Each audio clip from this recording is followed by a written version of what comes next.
Hello, folks. Phil Gallagher of ThrabenU here for a direct to YouTube special. This one funded by Lucas B, who has brought me a relatively fun brew. They gave me a little extra money to polish it up a bit before we get going here, so let me kind of tell you what we're working with. Today we're going to be playing with a green-white Heliod combo deck. So in case you're not familiar with this card, because it's not played a ton in Legacy, ignore the creature portion of this. We're probably never turning it on. Whenever you gain life, put a +1/+1 counter on target creature or enchantment you control. And you can pay 1 and a white to give another creature lifelink until end of turn. Okay, so this doesn't look like a legacy playable card, so what's going on? Well, with Spike Feeder, we can remove a counter from this to gain 2 life. And when we gain life, we get to put a +1/+1 counter on a creature. So Heliod plus Spike Feeder is infinite life. Or alternatively, we can play a Walking Ballista that has 2 counters on it, okay? And then we activate Heliod's ability, giving it lifelink. We remove a counter, and then it pings something, and we gain a life. Then we get to put a counter on it, and we ping, and we gain a life, and we ping, and we gain a life, and we get more counters, yada, yada, yada, yada, yada. So Heliod can generate either infinite life or infinite damage, while also gaining infinite life. So that's the general idea that's going on here. Supporting the rest of the shell, we have Luminarch Aspirant, which puts +1/+1 counters on things, as well as Conclave Mentor, which increases the number of +1/+1 counters that you get. Originally, this deck was a little bit different. It had a Green Sun Zenith package, but since a lot of the things that are in your deck aren't actually green, the package was actually pretty awkward. So I cut a couple of the Green Suns, I think a creature and a land, or a couple of Once Upon a Times. I think those will help smooth out some of the initial draws, and if you're in the mid game, you probably have the mana to cast this as a cantrip to look for your combo piece if that's actually going to go and win you the game.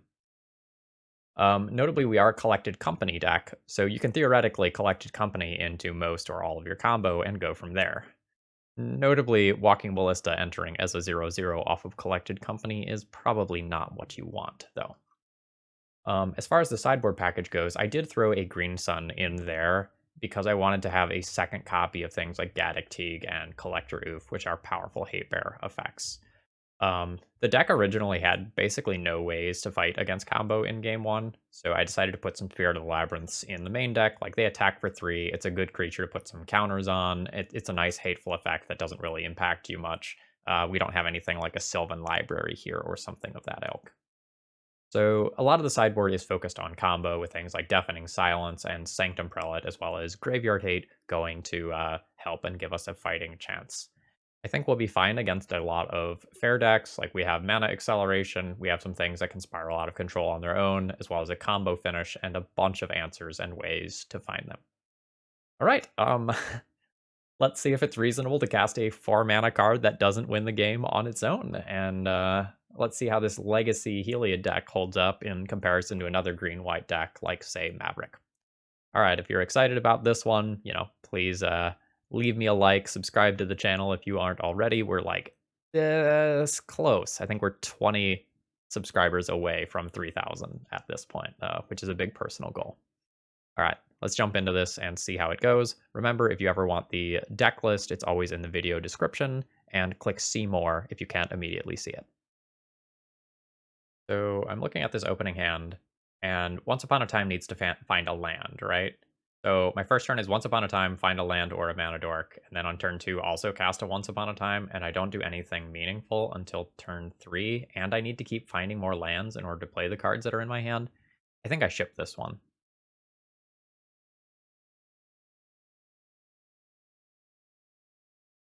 So this hand has a lot going on.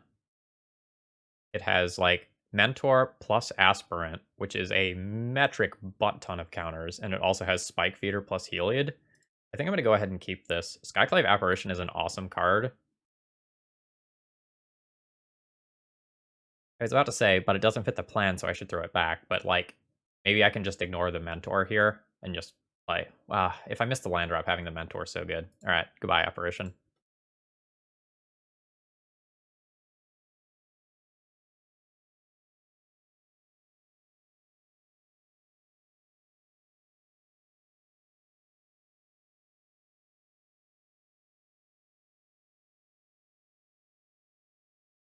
smells like a combo land. Uh-oh. Okay, so remember what I said about, like, not being good against combo in game 1?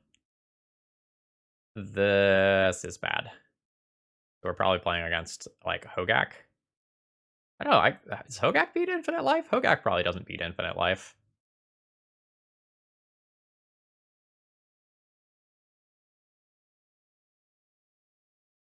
Not that we get Infinite Life down super quickly or anything. But it's definitely a thing that is in the foreseeable future if I keep making land drops.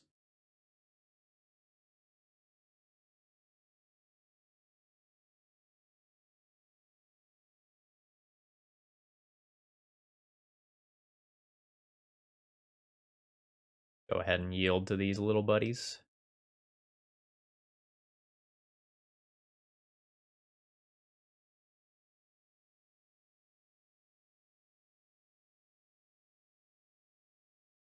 We don't really need to worry about something like a Cabal Therapy yet. My opponent is not going to name and hit the cards that are in my hand. However, a fast Hogak is definitely a problem. My opponent has 9 cards in graveyard. That means I can tap both of these 2 and get Hogak this turn. So I will need to win via Infinite Life. Is that possible?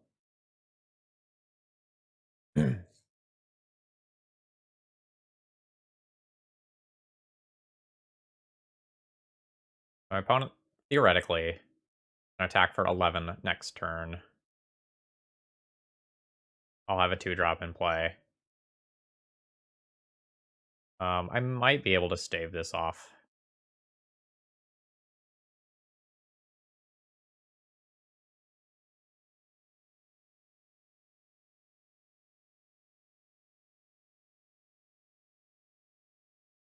Because, like, the Stitcher Supplier might not attack in, for example.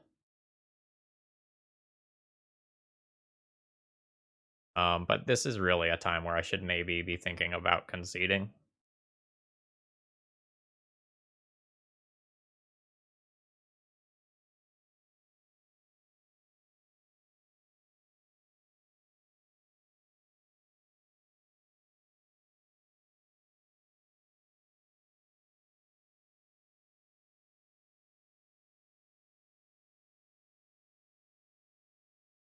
If I block the Stitcher Supplier, it's 1 point of damage this turn, and then 3 next turn, because I can block the Bloodghast then. So that probably ends up being my best block. Oh, that is awkward, isn't it? Hmm.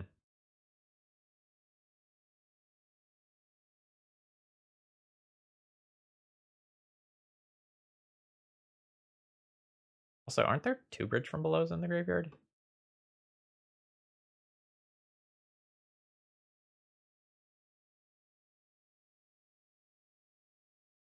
Good luck.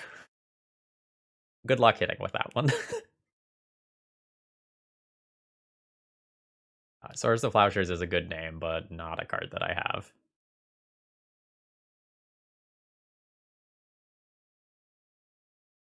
So unfortunately now, this Cabal Therapy can hit on the backside, which also creates 2 more zombies, and then they actually take one of my cards. And at this point, I think there's enough power that I can't actually win. This is not surprising.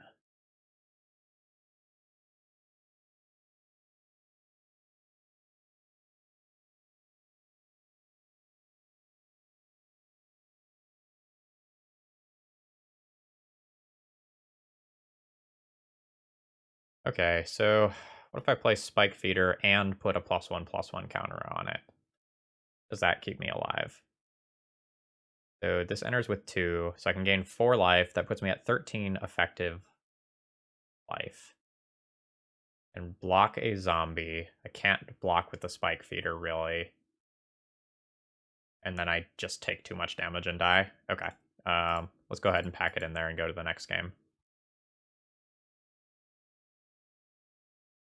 Alright.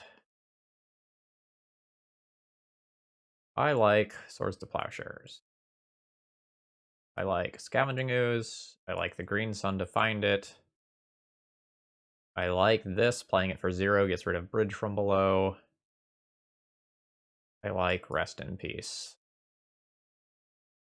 There are other cards here that I can consider playing, like having a Knight of Autumn to get rid of an Altar of Dementia, for example, is something that I can do, but I probably want to just stay on theme. And I'll probably leave some Skyclave Apparitions in the deck that can just answer that or other creatures. So I think I'm going to be pulling the Mentors. I think Collected Company is pretty slow here.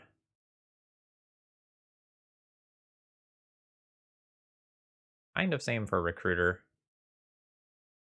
And Spirit of the Labyrinth is it can shut off some of their draw effects, but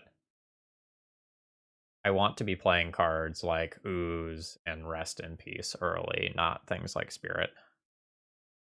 It curves a little high for this match.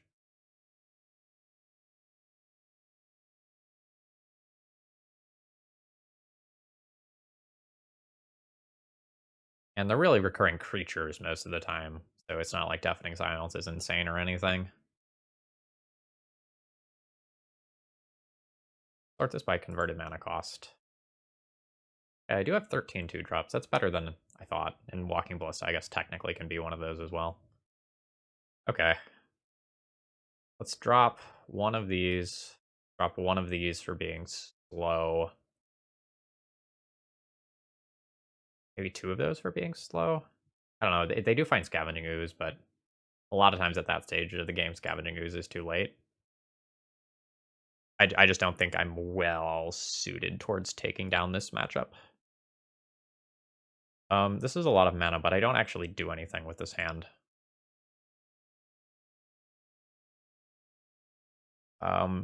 This is actually really good here. I think I'm going to go ahead and keep this hand. I think I'm going to junk this land, because I think I'm going to want all my mana, and I don't think I want this damage.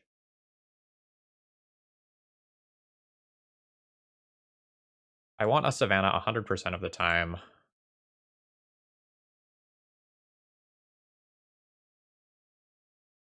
Let's get one now and cast Once Upon a Time.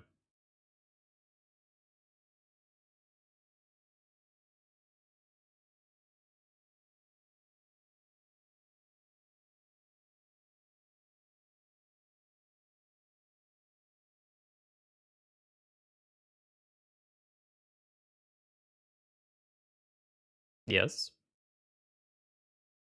Okay, these are not the cards that I am hoping to see. I will be taking a Spike Weaver in hopes of getting the combo online.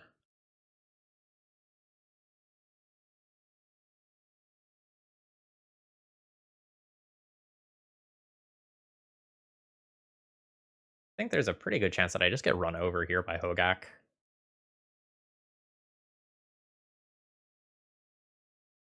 Where the Labyrinth, you're like 1 turn too slow, bud. I'm sorry.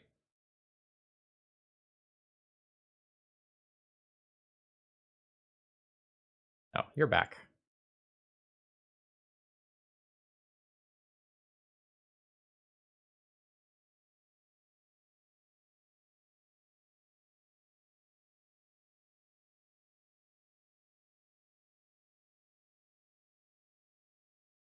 Our combo requires 2 different 3-mana cards, which is a little bit rough.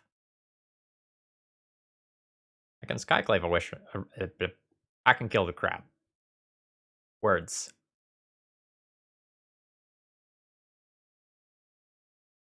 Oh no. Yeah, I'm just gonna get overpowered here. Going to lose the fair fight. I guess I can now Skyclave a Vengevine.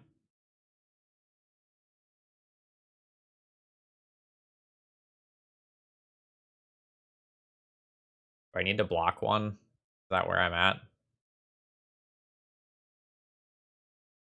That's so bad for me. That might be where I'm at. Like, I just need to drag this game on to the point where I can, like, combo off and win.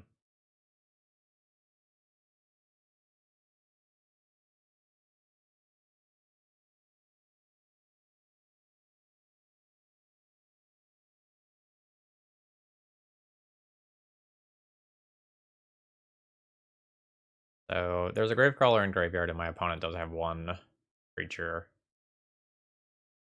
one zombie already, so they can recast that. I don't know that I'm going to come back from this. I can stop the bleeding. How's that? That's not bad. That gives me something to do next turn while also playing Spike Feeder, I guess. That's a way to exile the other Vengevine if it comes back.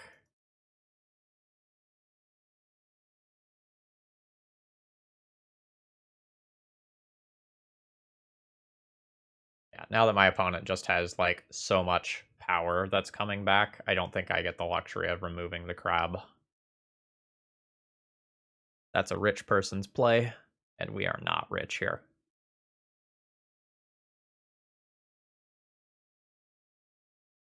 Also, just, like, rip on us if our opponent, like, ends up having a removal spell, and then they just turn that into a 4/4 token. Not great for me. Bloodghast and Gravecrawler potentially coming back this turn, and in the worst case scenario is also a Vengevine.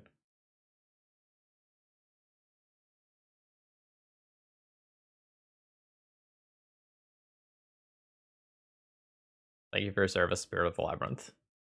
Oh god, there's 3 Vengevines in there. Ugh.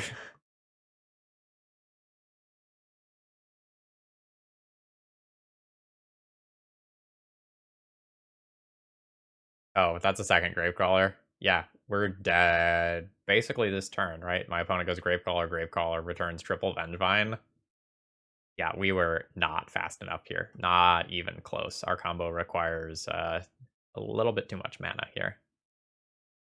Unseed. GG, opponent. GG. The round 2 opening hand here kind of has like 2 pieces of the same combo and nothing to do early. I'm going to go ahead and ship this one. This looks like a more reasonable Magic hand. I'll be keeping this. Land goes back. Turn 1. Turn 2 is probably Spirit of the Labyrinth most of the time. Yeah. I think I can throw back the Wooded Foothills.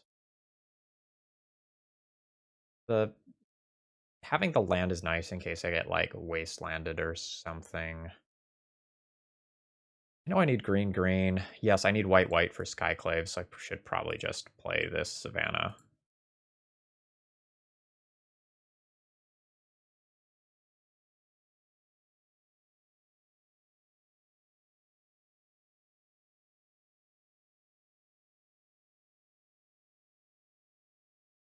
I'm playing against a blue deck. Spirit is the turn 2 play. If I'm playing against a non-blue deck, it's either Recruiter or Aspirant, and then it's a little bit contextual.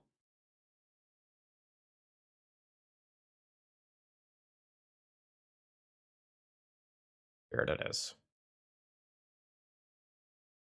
Maybe blue-red Delver here.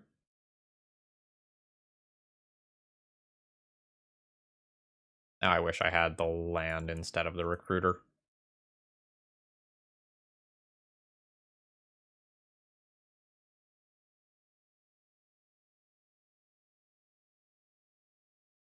Because the land lets me play a 2-drop around Daze next turn, and also to play the bird afterwards.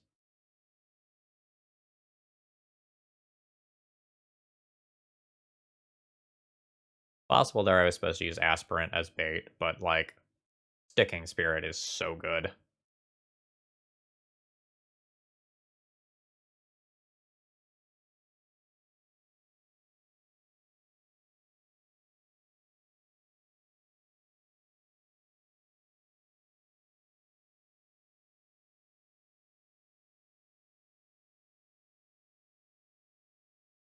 Alright, so we put that counter on. Now I'll try Bird of Paradise.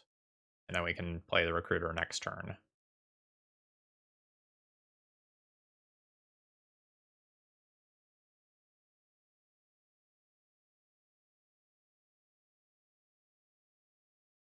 Our opponent is just going to play a Dreadhorde Arcanist, and then I'm going to die. Oh, thank God, it's just Chung Pyromancer. Oh, holy shit. I was worried for a minute.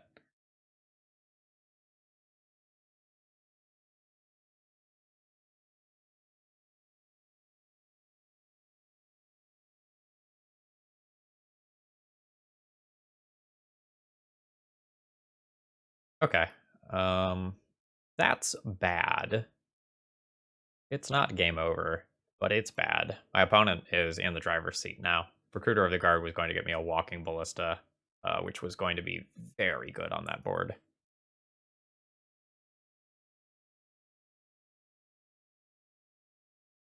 Still not Dreadhorde Arcanist, though. Like, this is still, like, technically beatable.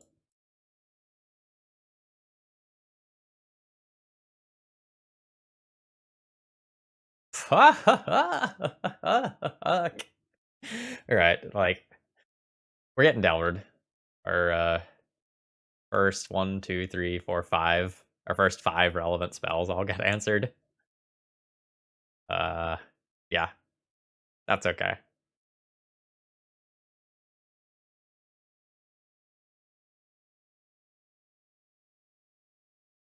I think we're, like, going into, like, draw Coco territory for what needs to, like, happen for me to win this game. So I can play Conclave Mentor. I guess that means I'm not technically dead next turn. Alright.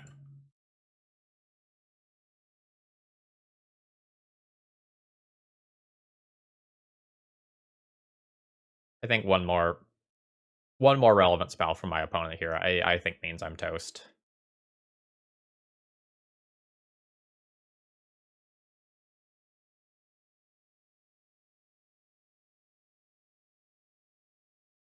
See whether or not my opponent is willing to attack in with both young pyromancers. Yes. Okay.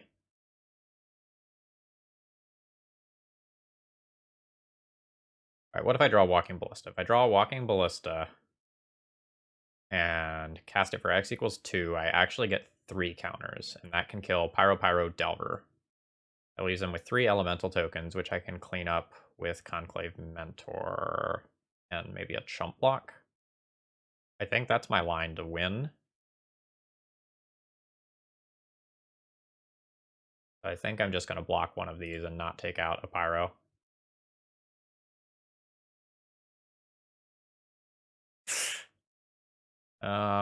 Aspirant can make me large creatures.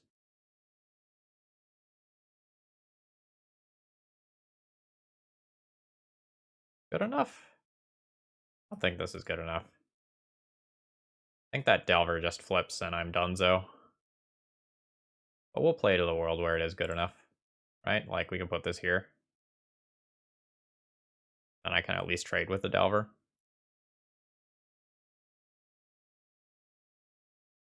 I need this Delver not to flip, and I need my opponent to just draw, like, a Force of Will that's not castable. Ah, well, shit. Now they'll just ponder, find like, one of their remaining maybe 4-ish bolt effects, kill the bird, and I am deterministically dead.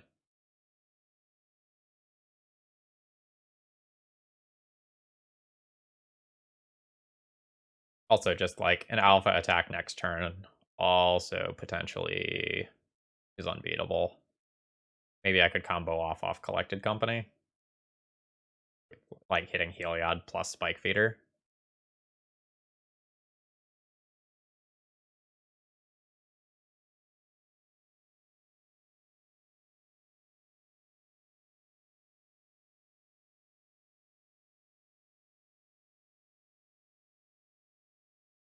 My block is forced. But I didn't lose any of my other dudes, which is cool.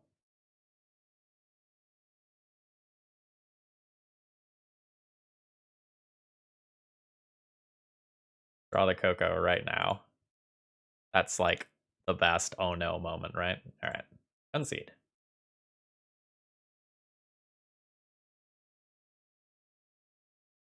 Alright. I want... Where's the Plowshares? I want Scavenging Ooze. I want another Oof. I definitely want... Wait, what did I say? Oof. Don't want that. I meant to say I definitely want another Walking Ballista. I think I'm playing Sanctum Prelate as well.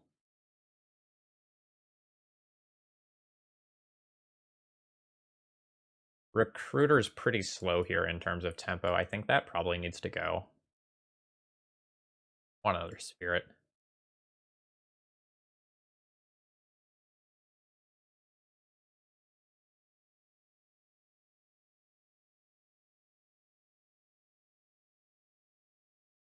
On the play, these might be reasonable. On the draw, they're definitely more questionable.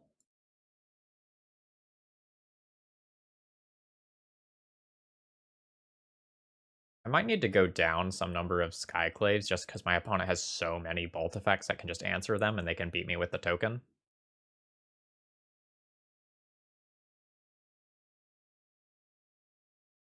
Maybe I don't do this. Maybe I trim one of these and trim one of these.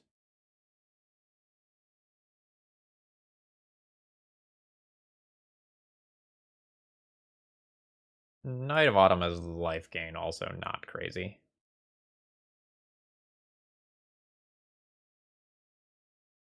Uh, like, it's got the combo, but surely some of this stuff gets like countered and I just like get run over and die, right? If I keep this hand.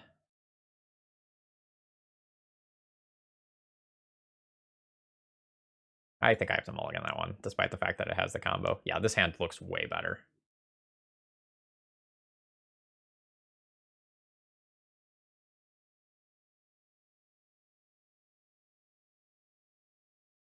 This is the best card in the hand if it resolves.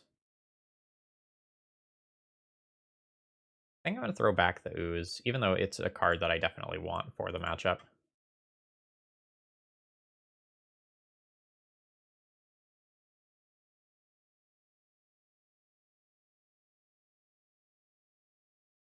I'm going to go ahead and fetch a Savannah.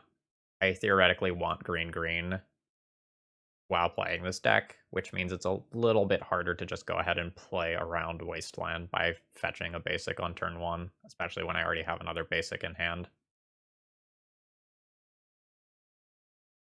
I am very happy that my opponent isn't playing a threat on 1. Very, very happy.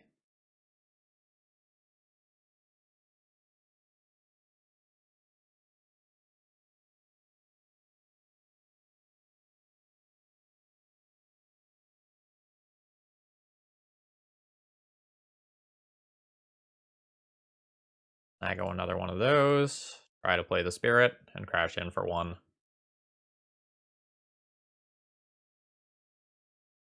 Don't know that it's going to be correct to just jam Collected Company next turn. I would in fact like much rather not, but if I don't draw another card, it might be necessary. Oh, that's feel bad. That's just Scry 2.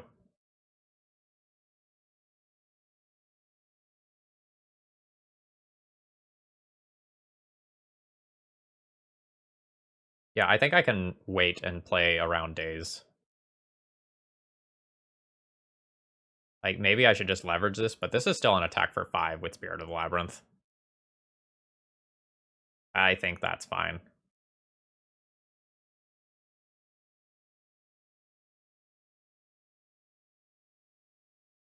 We're getting a freebie here.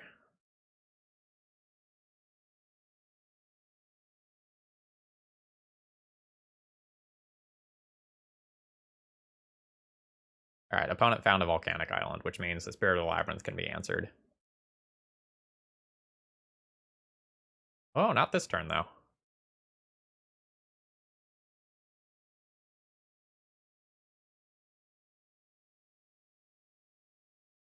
Order of operations. Attack with Spirit first. Probably attack with Spirit first. Then play Skyclave.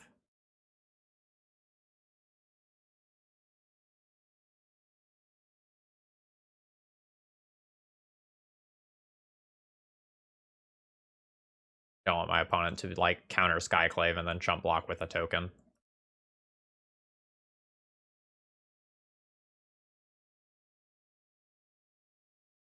So this doesn't get Force of Negation, it can only get Force of Willed, which is why we're going to play it first.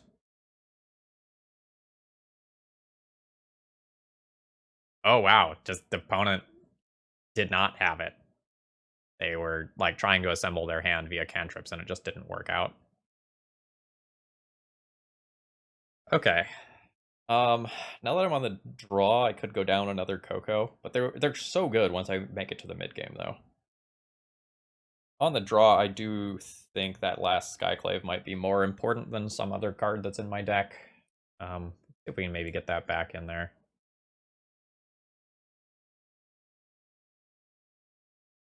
Like, do I go down on a combo piece? Go down one bike feeder, maybe? Maybe that's fine. Maybe it should be a Coco, though.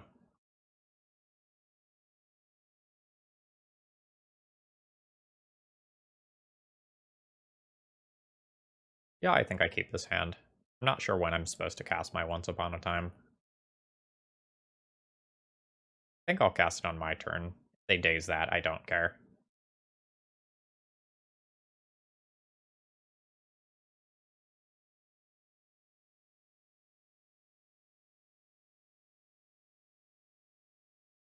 Alright, that was top. So I'm going to go ahead and cast this directly into a daze. Land. Seems like a land is the best of these. I have multiple Skyclaves in hand, so I want white.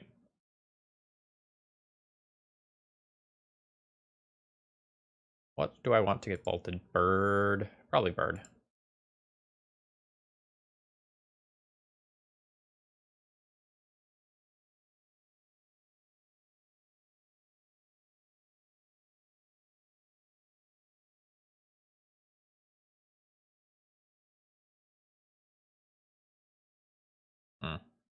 Alright.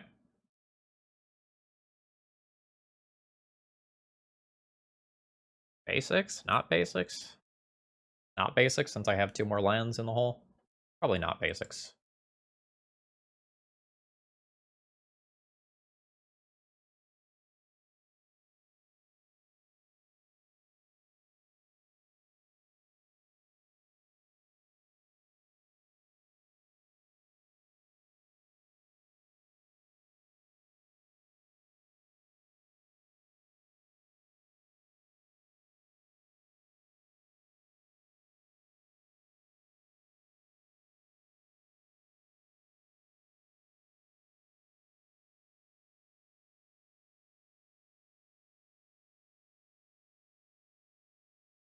I will go ahead and play this into a daze. Again, if the daze gets something at some point in this game, and it's not one of my key cards, I'm happy about that.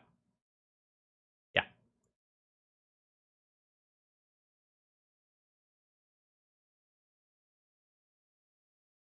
I think I put the counter on the bird. Because if I lose, the card that my opponent theoretically wants to bolt is the aspirant, right? So I want to put counters on something that isn't it to diversify things a little bit.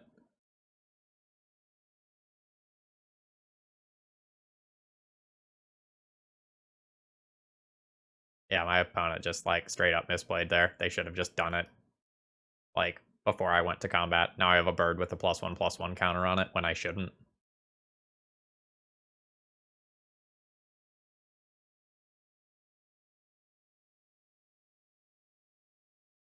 Alright, so we get to play this around days. If we answer this, we are in a fantastic position.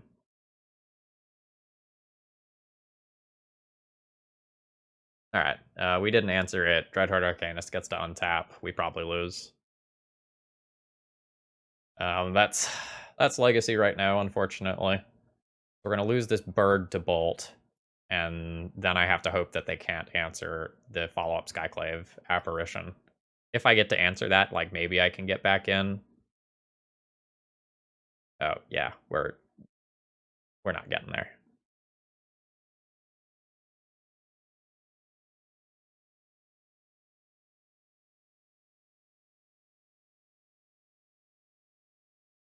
My opponent can also just, like, preordain this turn. They don't think they need to answer this bird because their Sprite Dragon's going to be a 2/2, so they can just, like, find a counterspell and protect Dreadhorde Arcanist instead. That's actually worse for me that they took that line.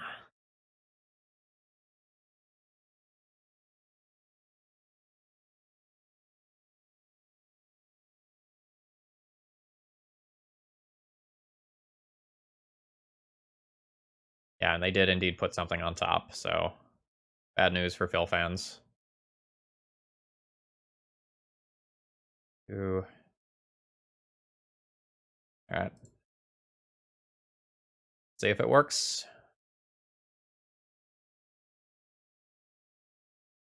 Okay. That's a start. Notably here, life is not, like, perfect and good yet. Because my opponent can just still find a bolt and then get a 2/2. Like, it's like a bolt that cantrips into a creature instantly.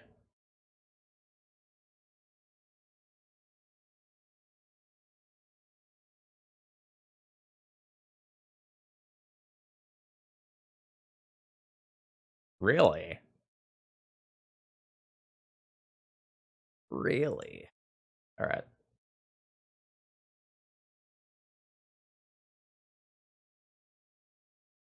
Could have used that to kill my Bird of Paradise on the previous turn and push one more damage as well.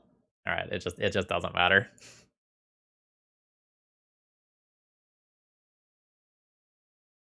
Alright. We need a card that's Coco level good very quickly.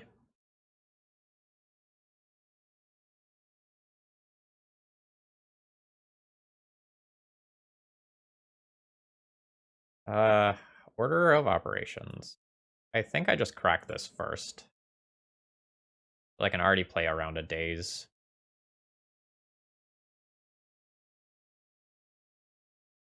Alright, let's do this. My opponent has, like, Force of Will as their last card. I can take 7 next turn and then try to Coco. Yep. Alright.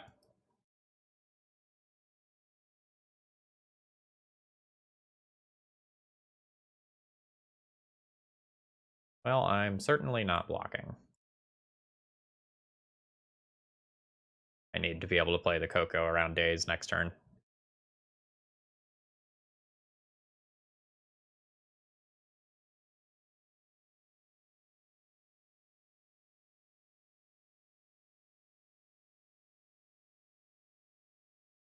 Unfortunately, I've used a handful of Skyclave apparitions, so it's unlikely that I find something that answers Sprite Dragon.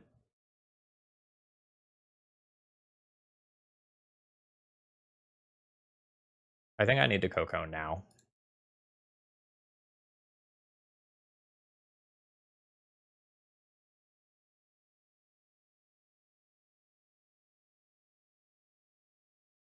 Heliod plus Spike Feeder.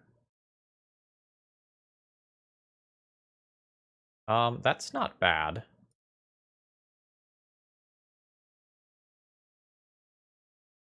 But up to 2.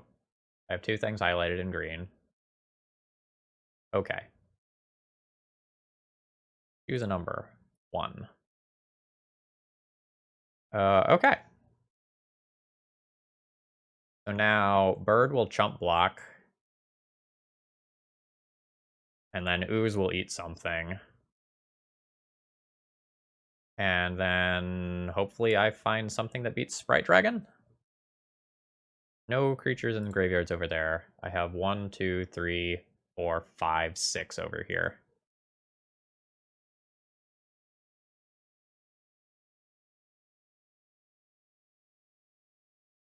Soon to be 7 because of the bird.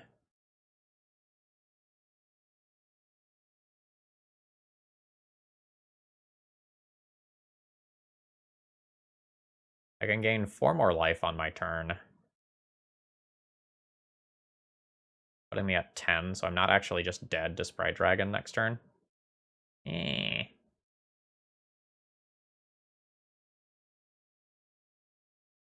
Flyers are rough.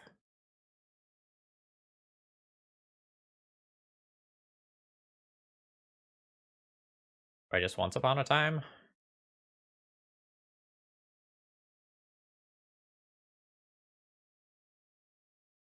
Once upon a time, gain 2 life. No, I need to gain all 4 life if I want to be able to survive Delver flipping, because that's 9 total damage. I can go to 10 this turn. The issue is that it's harder to do something cool next turn. Alright, well.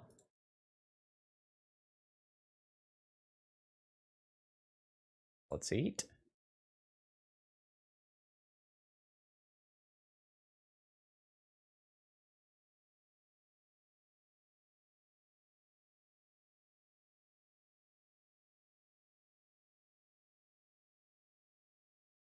I had a little bit more life to work with. I could probably think about, like, paying the Scavenging Ooze. And well, maybe I do even attack with the Scavenging Ooze. Is that my way to win?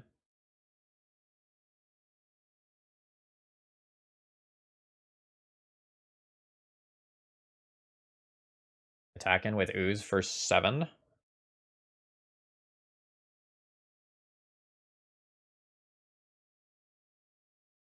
If Delver flips, I block Illusion with Prelate and then hope to fade Bolt.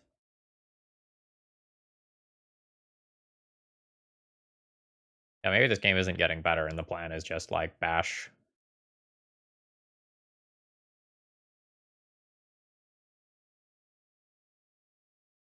I don't love this plan. Okay, great.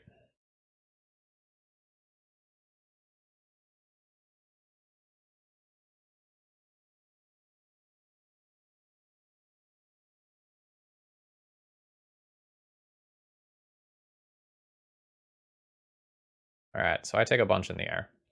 I go to 4.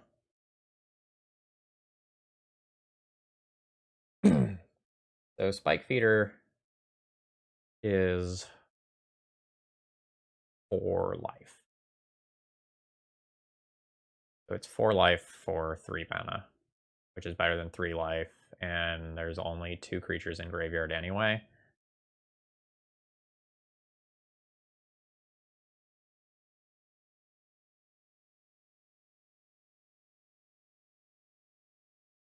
Seven, 8, 9, 10, 11. This represents a 12th creature in graveyard. It's not quite lethal.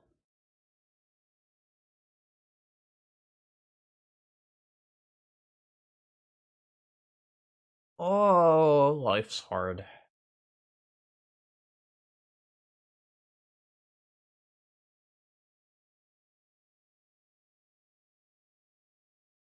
I'm 1 mana short of being able to, like, try to once upon a time into a Skyclave.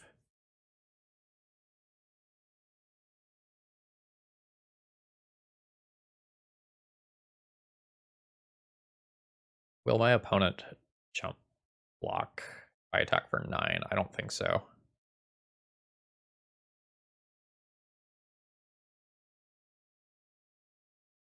How do I get to 9? So I can get 4 life off Spike Feeder. That's 8. Scavenging Ooze is 9, but I can't block either one of these flyers.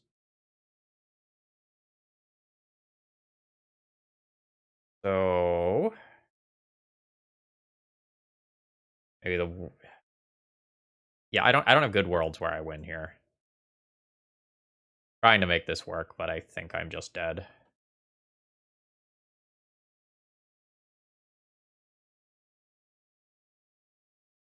I can't once upon a time into Swords of Plowshares. That doesn't work.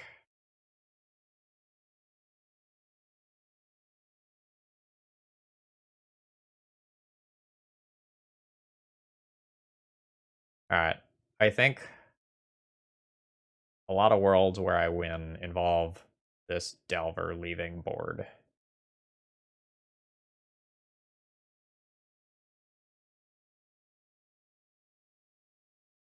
Don't think my opponent will block. Shit. Okay. So. Now.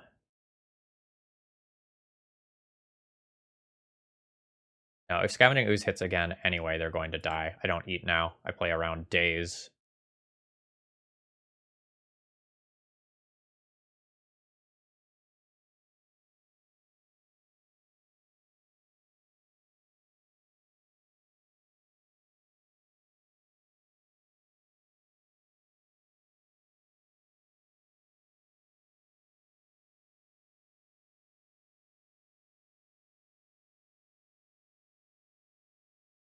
I have 5 life on Q, so I'm not dead yet.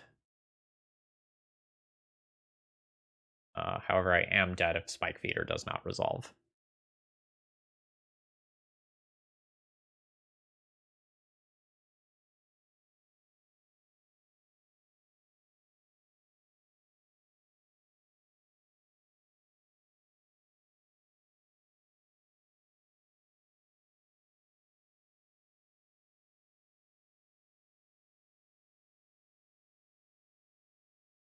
Okay, it resolved.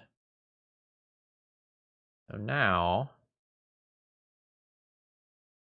put an Ether Delver, I suppose.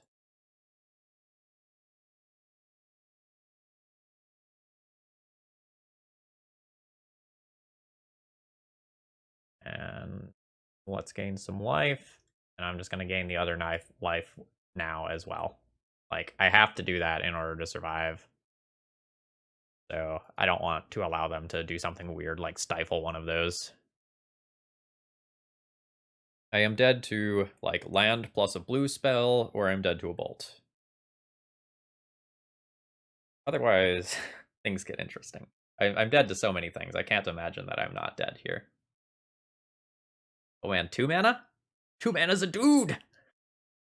We're still in it! Aw, shit, that's a good line. Good on opponent for seeing that. That's a great way to hit lethal. GG's, opponent. GG's.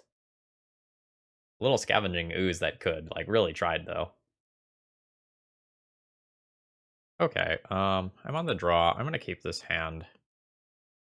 It has a good set of tools, like a Mentor plus a Luminarch Aspirant can represent a ton of damage, and Spirit of the Labyrinth is going to be good against control and combo decks, and we have a combo of our own now. I'm not 100% safe to just, like, fetch Savannah. Like, sometimes some of these snow decks have a Wasteland, but given the mana requirements of this hand, I believe that I will be casting a... Or not casting, I believe I will be fetching a Savannah.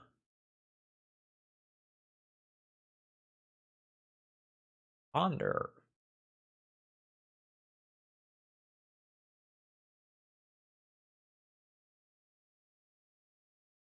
Uh,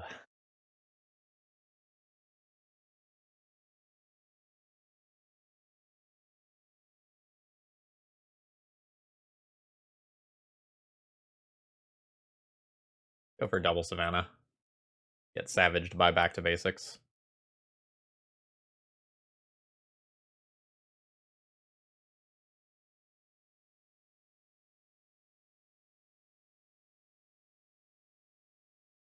So the goal is to exhaust a bunch of my opponent's resources with this stuff, and then win with Heliod later.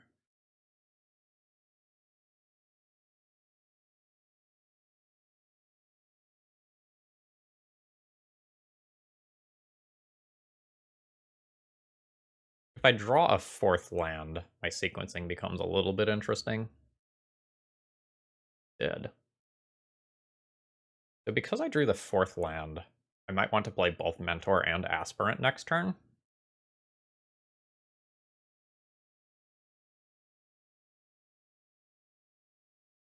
Yeah, let's cast the Heliod. And then play 2/2 drops next turn in all likelihood.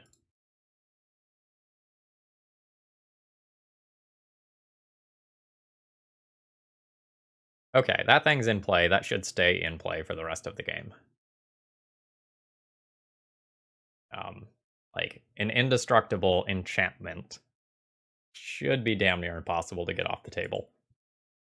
Short of maybe a council's judgment. The count is 2 for spells that my opponent has cast that they don't have lands that produce the correct colors.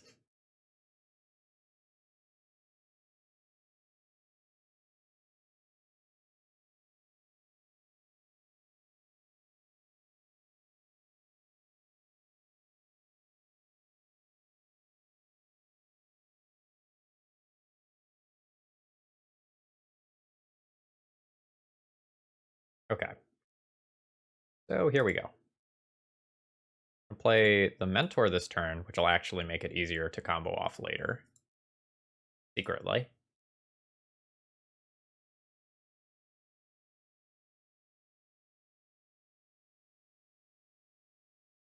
And then we'll play Luminarch Aspirant.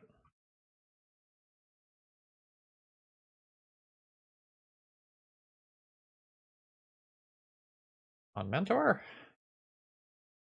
Don't know that it matters much here. No, I think on Aspirant, if they remove one of the two cards, I want them to remove the Aspirant here. Normally, that's not the case, but Enclave Mentor makes it easier to combo off next turn.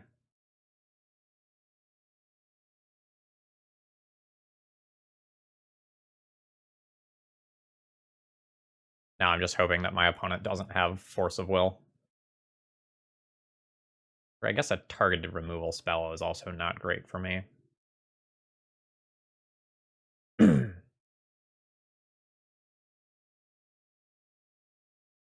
Alright, so I can cast Walking Ballista for X equals 1. It enters with 2 counters, which means that I can give it lifelink and start doing my thing.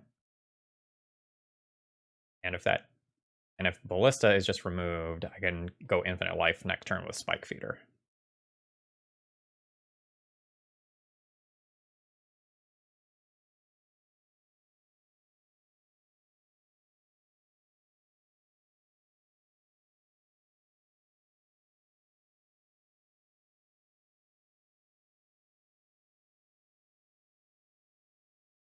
One, two. Oh no, they're fetching. No.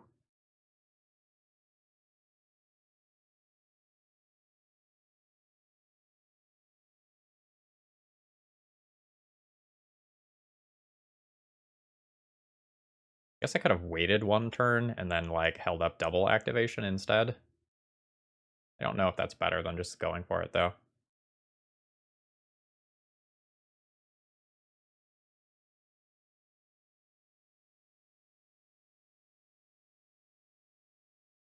I can ping Uro and then put 2 counters on Luminarch Aspirant, attack in with it. And then if my opponent blocks, they lose their Uro. That's actually probably not good for me.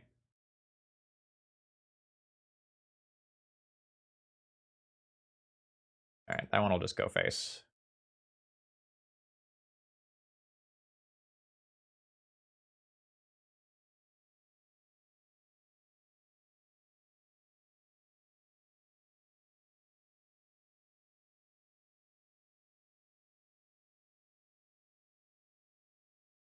Really awkward that I am now stacking counters here. I don't want to be stacking counters here anymore, but it allows me to create the large creature the fastest. And like having a creature with 7 toughness is kind of a big deal.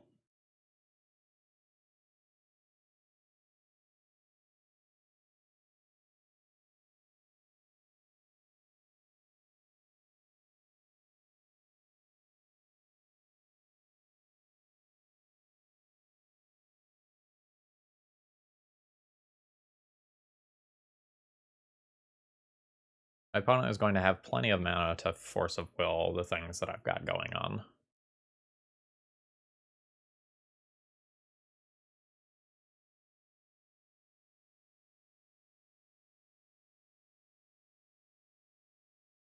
But hey, if Spike Feeder resolves, good news for Phil fans.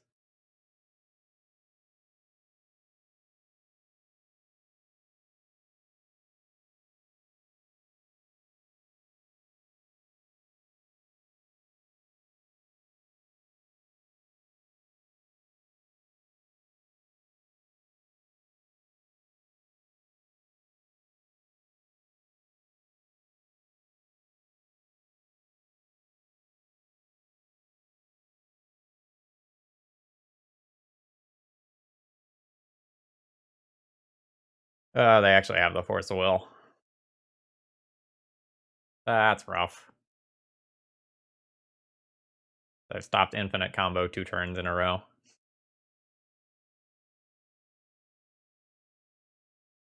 Alright. That's not great. How do I want to do this? Do I want to gain 7 life and attack for 9? Or do I want to be able to block a row? Gaining that life is pretty sick.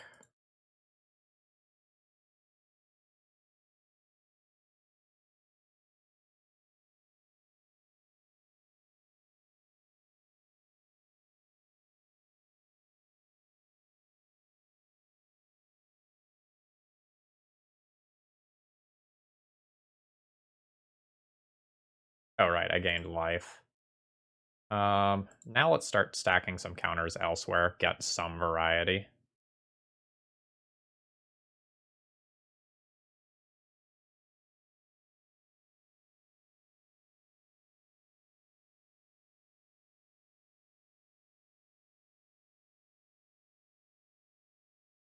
Yeah, Teferi's brutal here.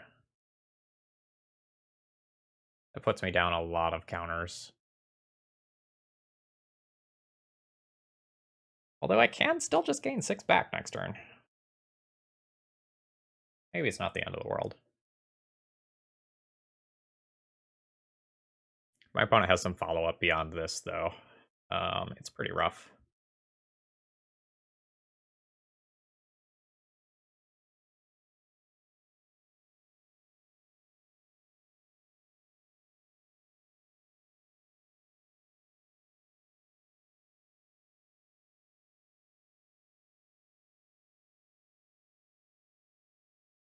I think I'm doing this no matter what.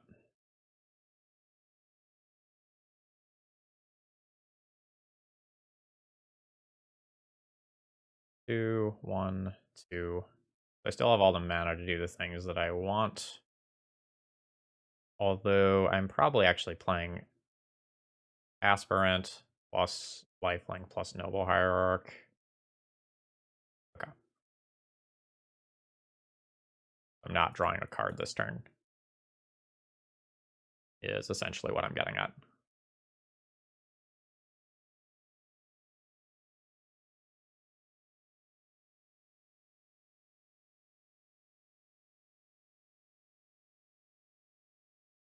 Be lazy with my sequencing here so I can F6.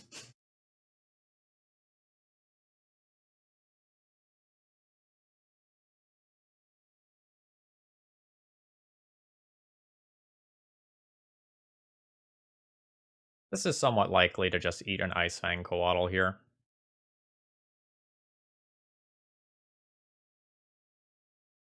But there are worlds where it doesn't.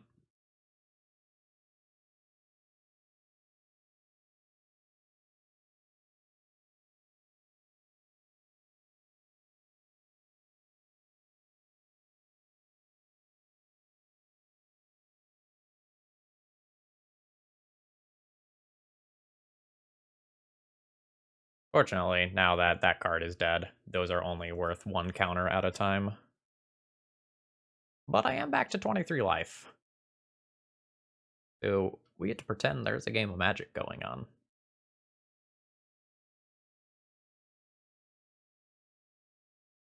My opponent is, like, unquestionably favored here.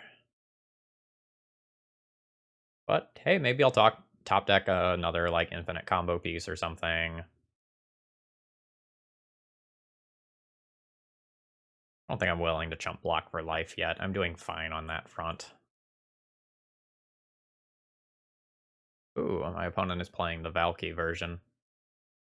Abrupt Decay is rough.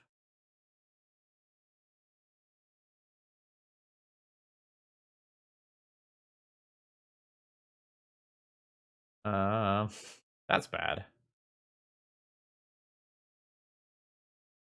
Now, I have to cycle this on my opponent's turn instead of my turn, and that means that I get denied, like, another look at a Coco this turn or something. And then I can't cast the Coco on my opponent's turn if I do rip it. Rough. Alright.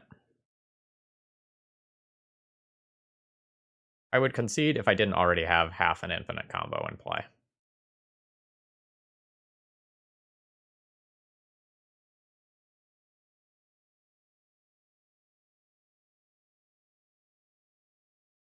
God damn it.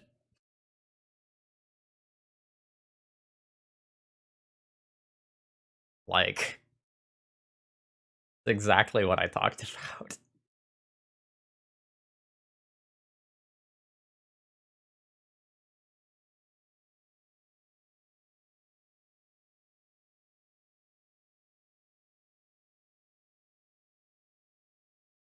Six, 9, 10, 11.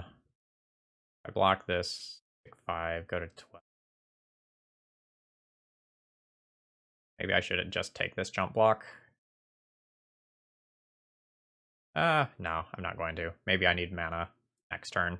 I think next turn, like, I win with this Coco or I lose the game.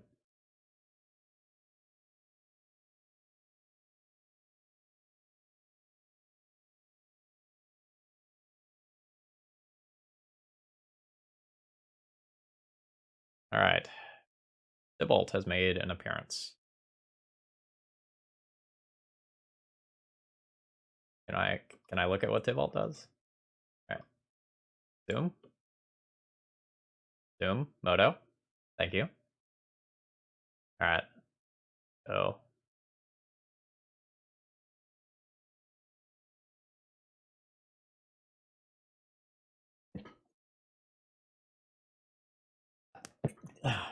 okay. So what happened there was my opponent -3'd to exile this, and the emblem allows you to play cards exiled with it. So that's why my opponent ended up with the Noble Hierarch. All right. I guess I fetched a Thin first. This is it. This is like the all or nothing turn. I have to hit like, I guess, Spike Feeder here. Can't be Walking Ballista. Like, Walking Ballista goes into play without counters. Oh, well. I mean, yes. And yes.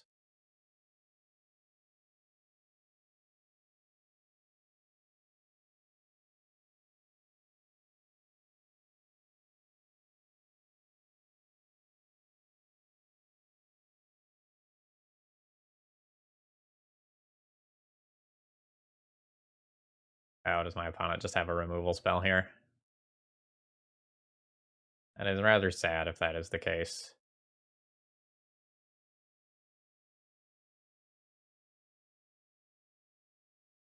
Yeah, so I can gain the life. Yep. All right, that's unfortunate. GG's.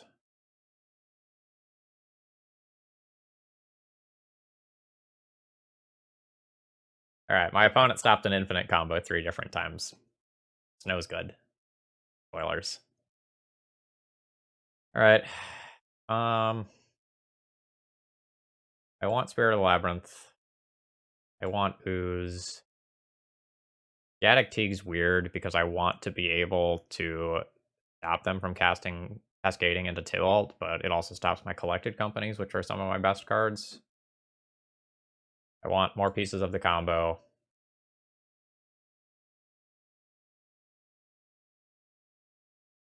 Rest in Peace and Swords of Plowshares are consideration.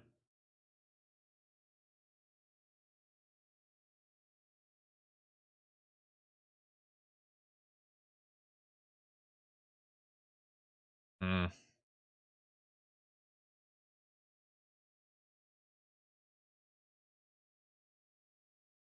Yeah, I think our opponent's deck is just better than our deck. Like, I think the degree of interaction that they have and the number of different tools that they can interact from means that I just lose this most of the time.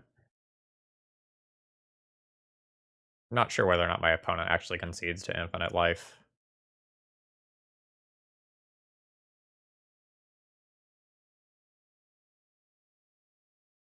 Flicking through that could be problematic if they don't.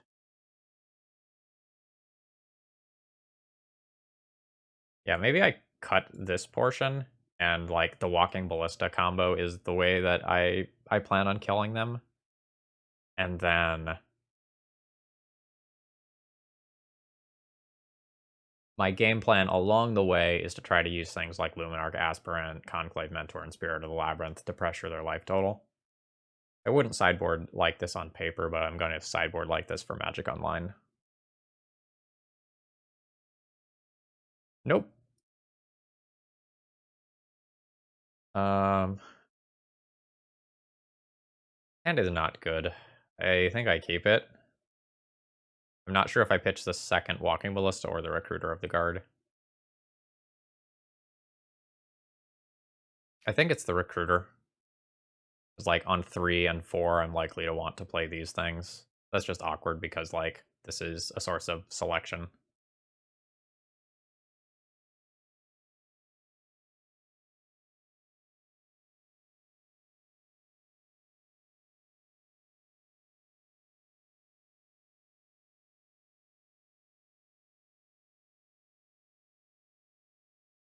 Maybe this deck needs even more dorks than what it already has.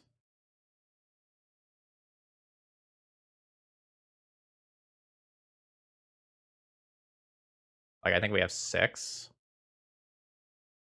Feels like any hand that doesn't have a dork is not good.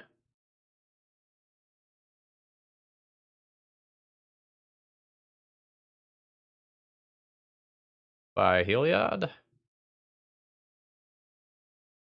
And gets considerably weaker without that card.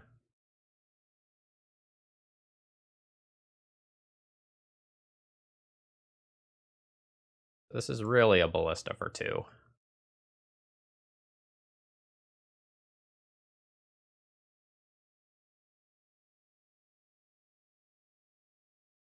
We have a baby Death Laser.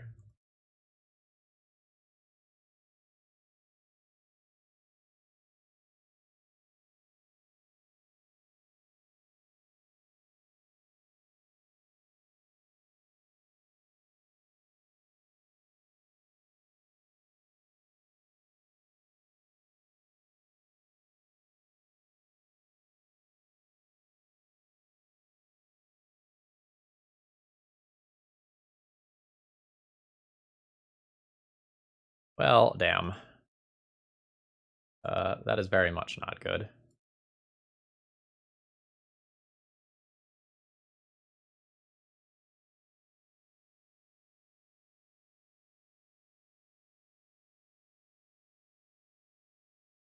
Land would be awesome. Alright. Because of things like Spirit of the Labyrinth and Aspirant, I'm going to go ahead and Coco now, but this is a devastating Force of Will or Force of Negation. This is not a good Coco. Like, I obviously take it, but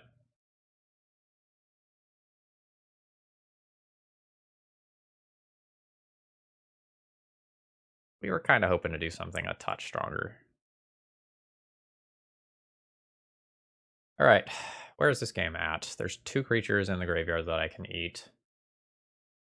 I can just preemptively get something like a Skyclave Apparition to stop a Planeswalker that comes down. I can get, like, a Spirit of the Labyrinth to try to lock my opponent a little bit. Can't get Heliod. That's unfortunate, because that's what I want. I get an Apparition so that I just don't die to some, like, Oko, Uro, Dreadhorde level card.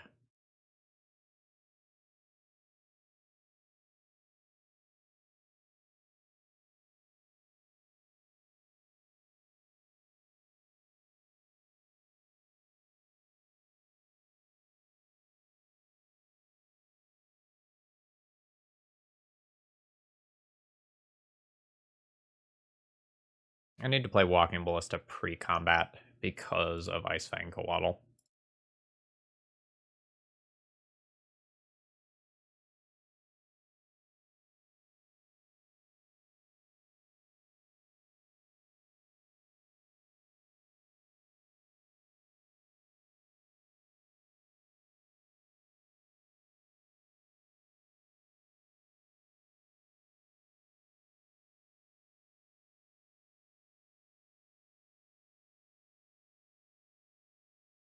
So I can lose a life in order to gain a life. It's probably better to take this Dead of Winter out of my opponent's graveyard on the off chance that they can do something with it later.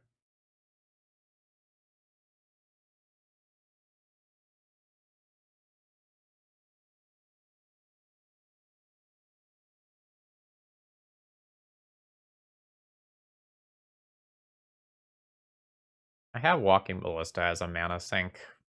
That will add up pretty quickly, but this game is like absolutely still in the driver's seat for my opponent.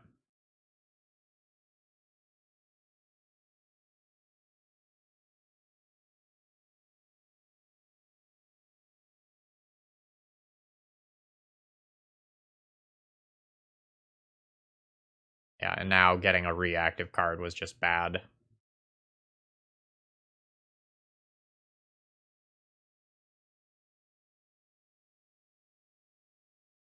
Well, maybe not bad, but not ideal. I guess we're skyclaving that. And technically do this first without really missing anything. That's really good. I think I leave the Plague Engineer on the battlefield and just play this. My opponent does only have one card left.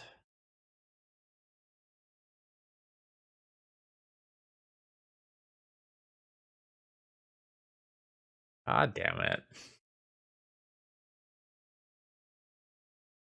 Alright, we're dead. It's gonna take a few turns for us to die. But I'm not getting out from this, unless...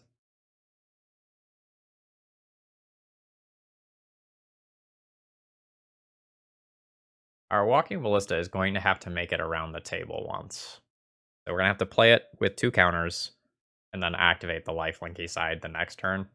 So my opponent is going to get a whole turn cycle to like cantrip and find ways to beat it. Like that. Oh, they just bounced the Astrolabe though to draw a card immediately. Alright, so you're telling me there's a chance.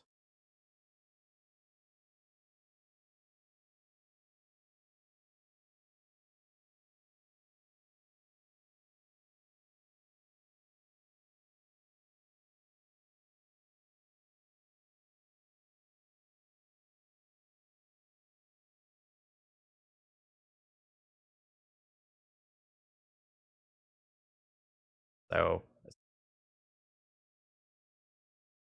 that means that one of the cards they drew off of that was either the force or the blue card to pair with it. Alright. That's a tilt.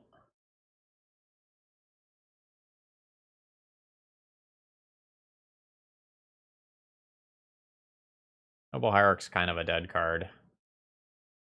Oh geez, they have... Yikes. I also don't have enough mana to do what I want to do this turn. Okay. I'm not dead. That's the good news. Bad news is kind of everything else that's going on with this situation. So we exile the one on human so that I can play out Noble Hierarch.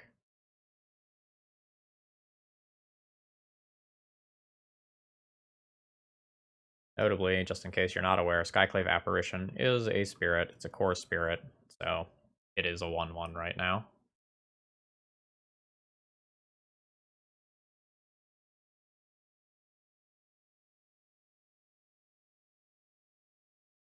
Next turn, as of right now, I have Aspirant plus activate Heliod once.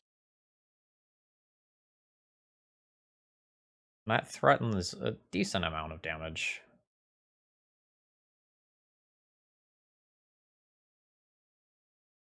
But I don't imagine that my opponent is going to attack with his Plague Engineer. Yeah, didn't think so.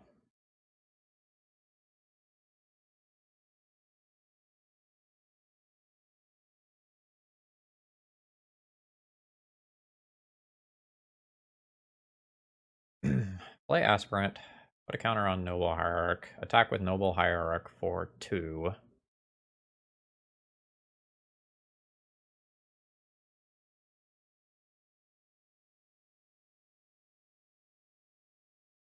Removal spell is just so good here, because like my opponent would get a 3/3 if they have a removal spell for the apparition. Maybe I start with a Once Upon a Time.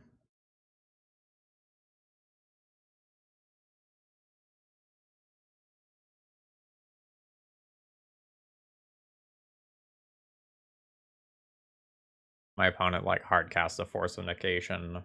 My attack becomes safer.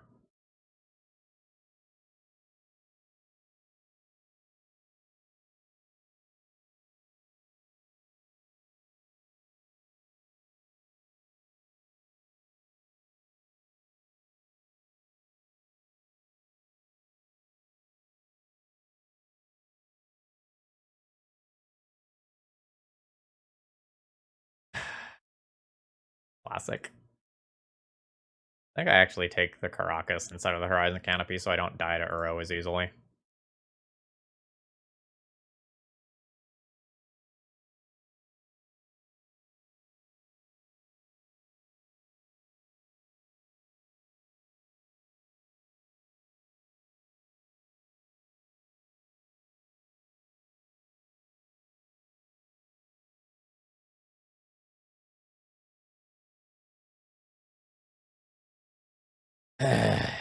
Alright.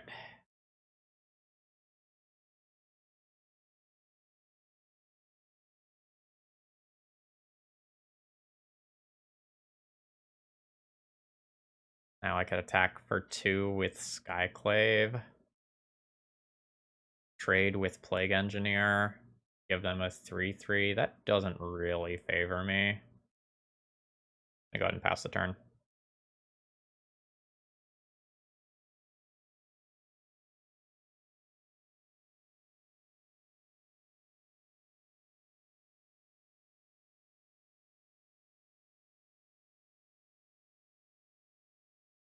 So they don't get any more cards with Sylvan Library. But they can cash in their Teferi if they want for an Astrolabe draw. That is indeed what they want.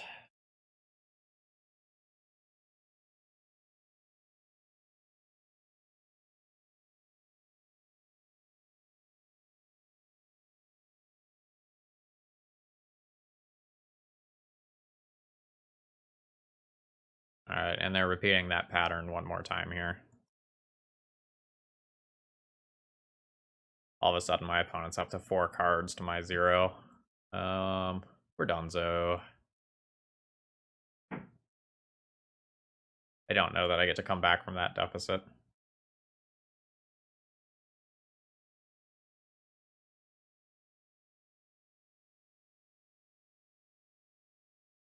Now my Skyclave Apparition attack might make sense because I'm more desperate.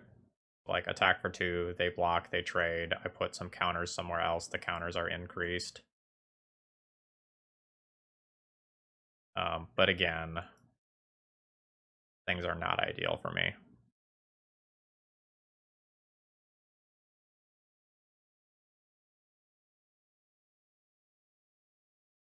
I am also low-ish on clock.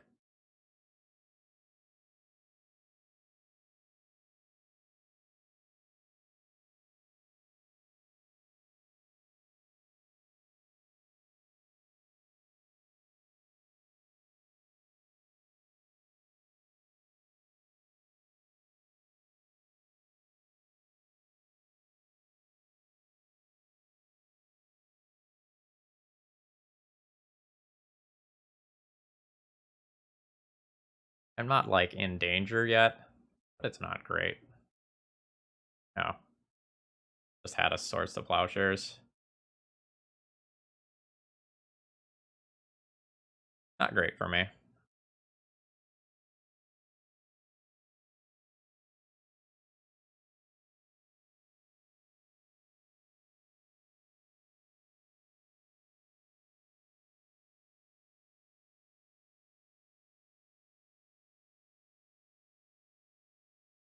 I want to concede this game, because, like, my opponent is so favored, but I can just rip a Walking Ballista and threaten to, like, combo off in a single turn, so can't really do that.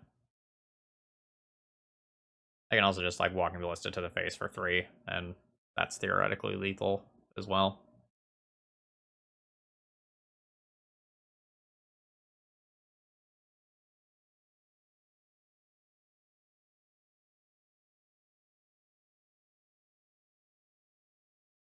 Alright, so my opponent is casting a Tybalt, which has exiled my Noble Hierarch. Land, excellent.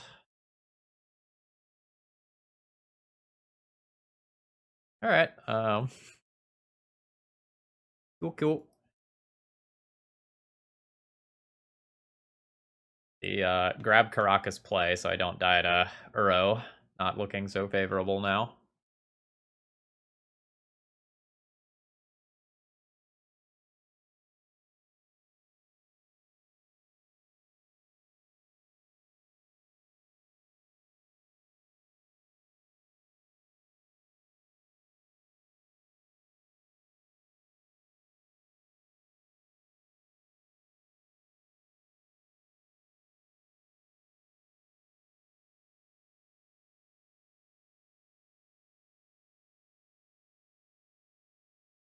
I don't have anything there. You know I don't.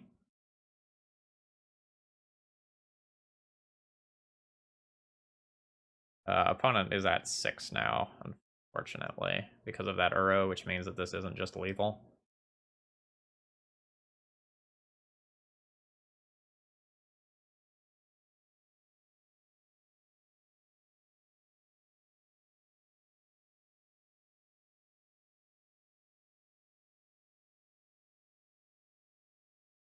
Really?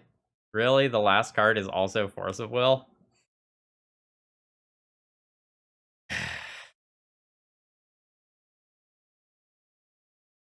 I can't catch a break here.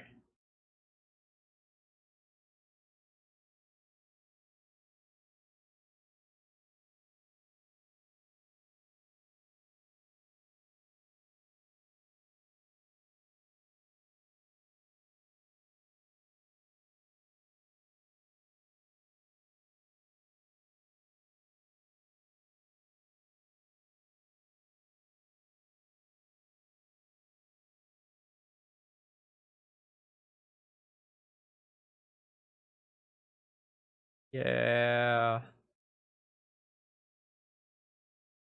This is just boring magic. I'm sorry, YouTube folks. Like, this isn't exciting or interesting. Like, I'm just waiting to see if I draw something that kills my opponent. And if I don't, like, I lose. Photo is also, like, lagging just enough that it's annoying. Alright. Glad we stuck it out for the last 10 minutes there. Ugh. So unfortunately, this hand isn't really capable, right? We have 5, maybe 5.5 lands here. Like, if this hits a relevant 2-drop, is this hand actually good enough? I think the answer is no. I think this is just too much land. Whereas this hand is slow, but in the right matchups, maybe it does things. Let's ship the walking Ballista.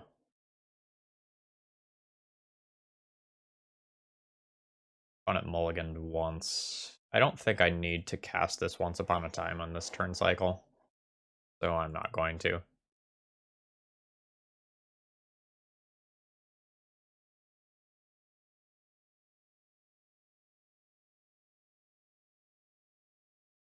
Alright, so we're probably playing against Delver. Yeah. Alright.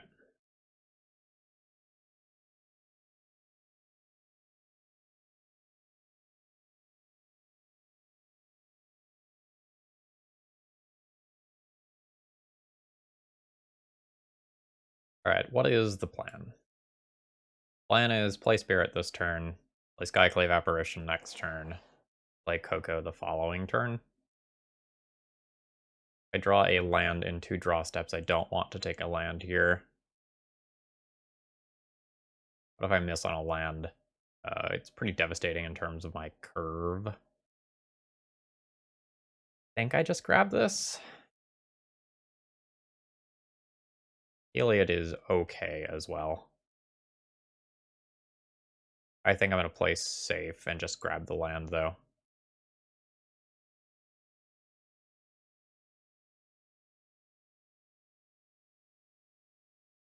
We can just grab a forest here, play spirit. It probably gets countered or bolted. And I can fetch a third basic. You have another basic plains in the deck. And go from there. The prize here is this collected company. I'm really hoping that that resolves.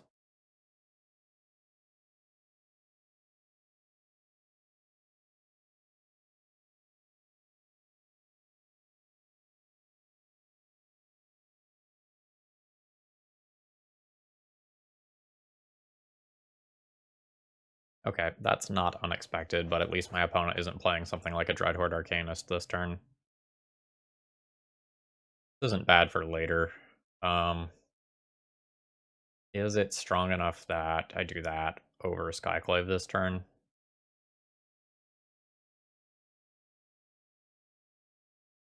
No. I don't want Coco to get dazed, so if Skyclave gets dazed instead, that's actually a win for me, oddly enough.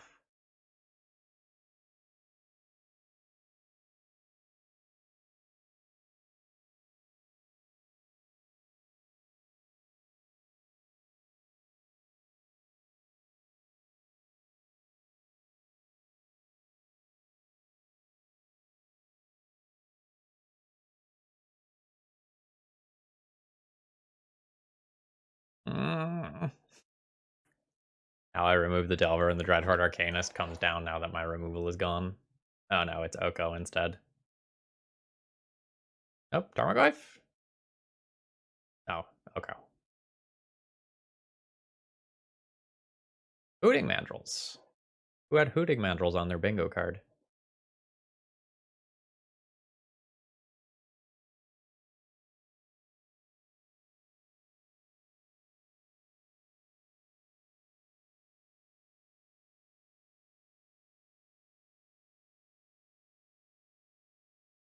None of my other cards have gotten answered. Let's go. Oh, it just worked. Neat. So we can't put Heliod and Walking Ballista in play and just win here. So let's grab a Heliod and a Recruiter of the Guard instead.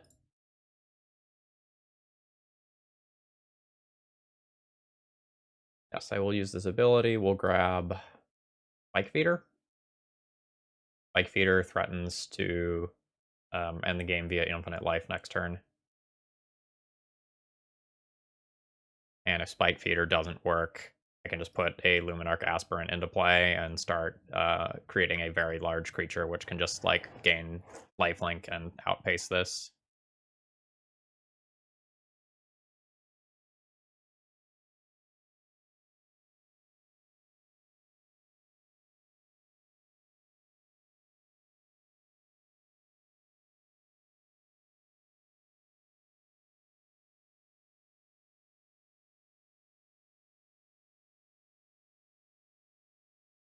All right.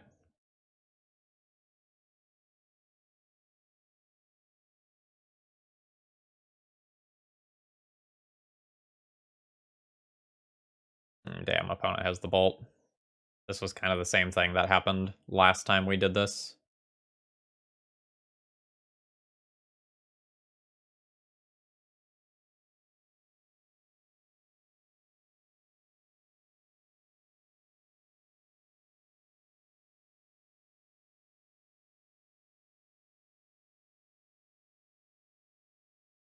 This combo is just too easy to disrupt and it costs too much mana. All in all, not a great combination. I'm gonna go ahead and ram this into a daze. Like everything else I've played so far has resolved.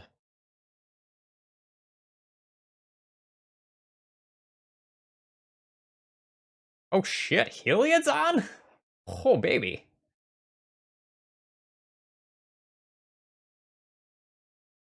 Oh, that was never gonna happen. I guess I can just crash in with everything. Like, if they have a bolt and they bolt this, they get a 1/1. Like, I'm good with that.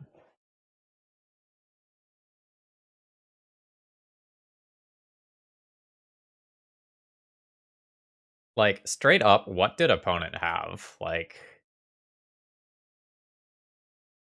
they had no counter magic. They had no cantrips. They have 3 cards in hand. Like, are they sitting on triple land over there or something? Like, I should not have won that game. I don't think. Like, I'm happy, but, like, they did a lot of nothing.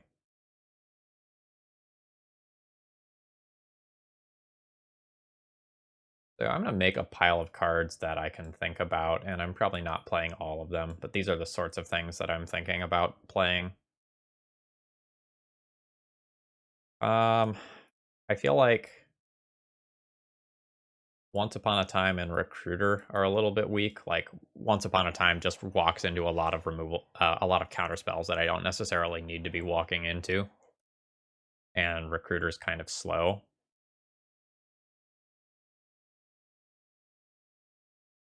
Similarly, I kind of want to board out this. That gives me 8 cards to board out. The rest of the stuff I kind of like.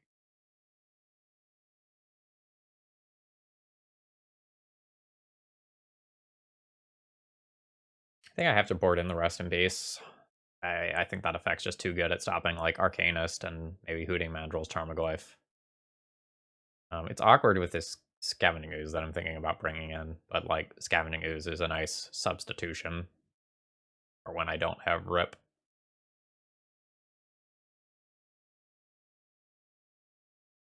Am I supposed to go down 1 Coco? Still have 32 creatures. On the draw, I probably need to cut a Coco if I want to play all of these cards. And then on the play, I can maybe think about keeping 1 Coco.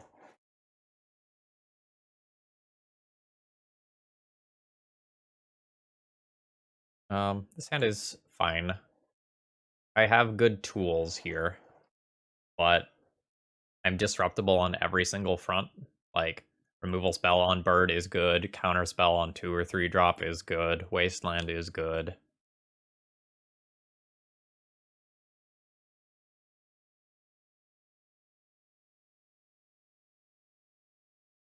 Basic forest. Get stifled. Be sad. Didn't get stifled. Not sad. Let the bird eat a removal spell if my opponent has one. I don't think they have a red land plus lightning bolt here because they let on Trop. But I'm still going to let the bird die first if my opponent just has a removal spell for turn 2.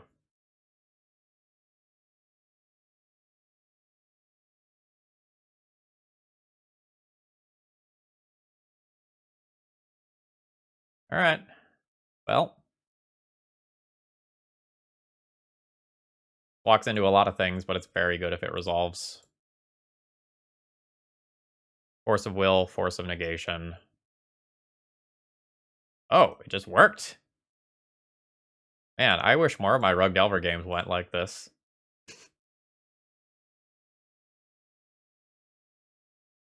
Like, ow.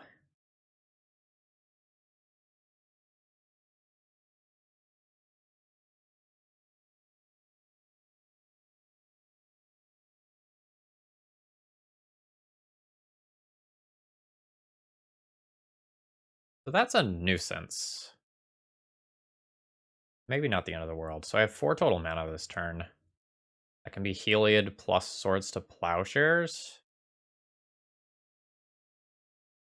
And or Spirit of the Labyrinth plus Swords to Plowshares, attack for 1. Everything's gonna get elked. Am I just gonna win this game via infinite combo? I maybe just win this game via infinite combo.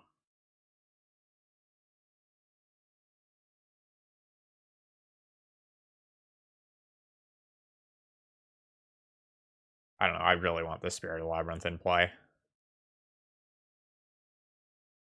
But it's just not great because Oko does Oko things. Alright.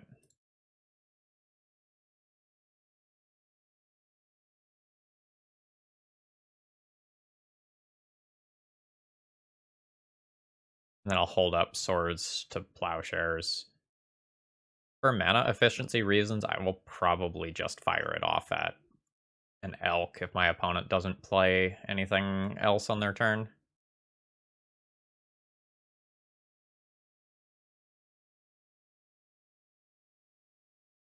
Some sort of like electrickery card that does 1 damage to all creatures is pretty rough for me right now.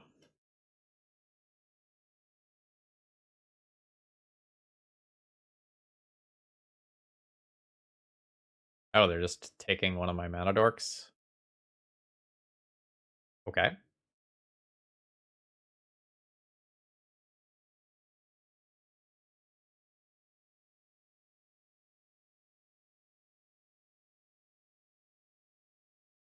Sure.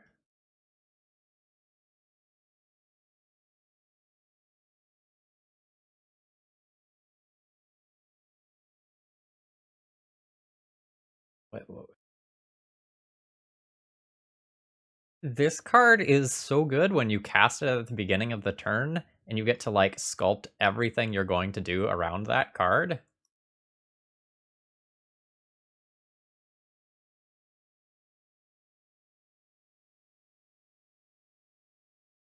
I wanna remove this.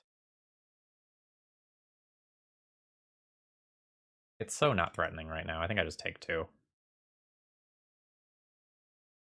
I don't want, like, a Tarmogoyf's a bad example. I don't want some other creature, like a Delver, coming down that I care more about.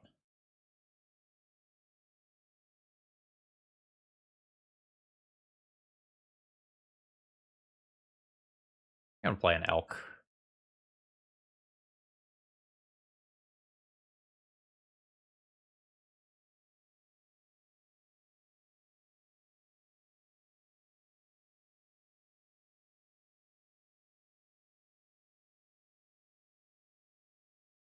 The goal here is that, like, my opponent Elks this, maybe leaves 1 creature back, I Swords to Plowshares it, and then I get to kill the Oko. But it kinda seems like I'm getting a... Nope, not getting a Braided.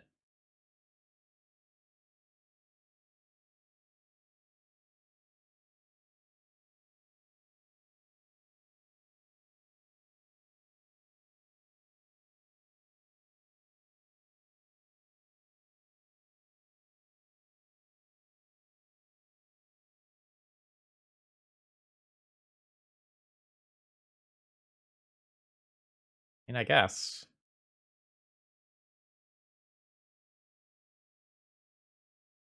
Is that fine?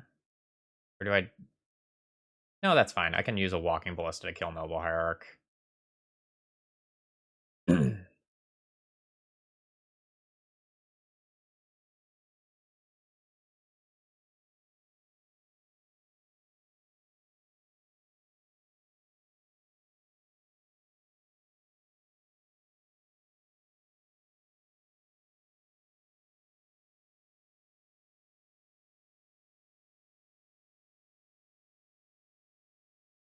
Game's gonna get a little weird.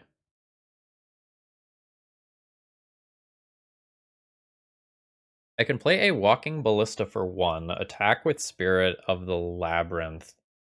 They'll trade it for Dreadhorde Arcanist. I can gain life, put a second counter on Walking Ballista. Means that my opponent has to Elk it, or they die to Heliod combo. Alternatively, I can just cast Walking Ballista for X equals 2 and not attack with Spirit of the Labyrinth, which is probably just better. But plays into Daze more.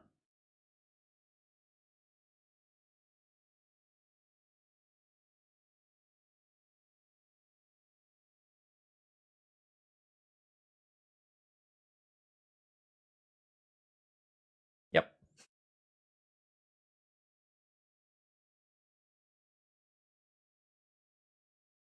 And no attack here. They Elk my creature next turn, they Elk my creature next turn.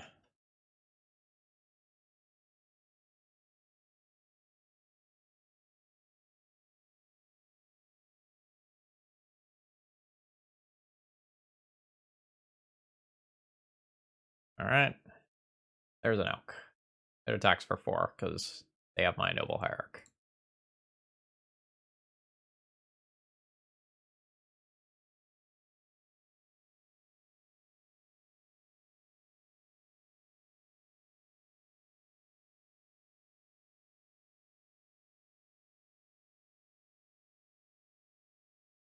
Hardcast Force of Will kills Oko, which is cool.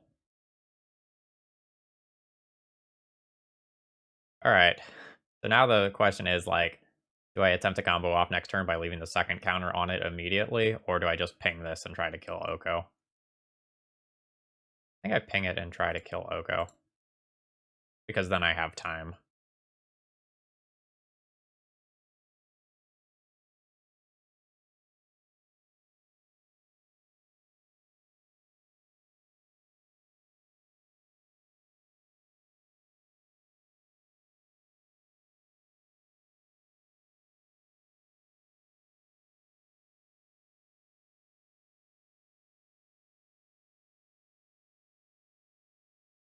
Okay, so Spirit of the Labyrinth dies, which means that Walking Ballista isn't dead, which is kind of a big deal.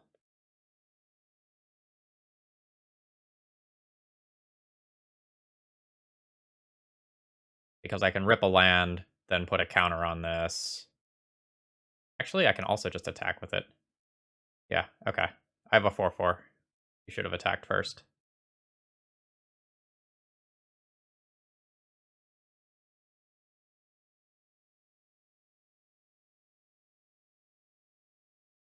Also, lol, just casual infinite life instead.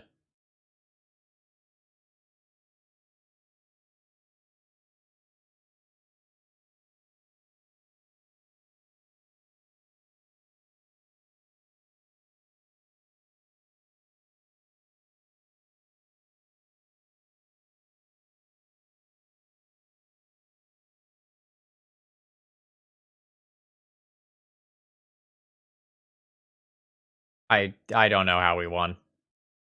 Like, I did not necessarily feel like we were doing the more powerful thing. I just felt like my opponent's deck didn't work.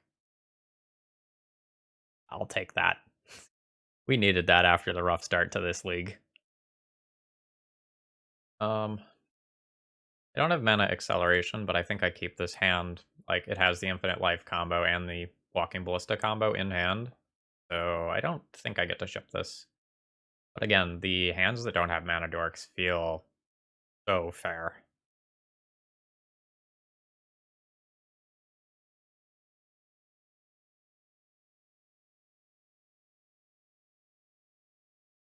So this is theoretical turn 4 infinite life. Actually, turn 4 win, right? So I play Walking Ballista for X equals 1. Go to combat, put a counter on it with Luminarch Aspirant, activate Heliod's ability on Walking Ballista. Okay, yeah, this is a turn 4 win. That's an acceptable legacy speed, but I don't know. I still don't feel great about this.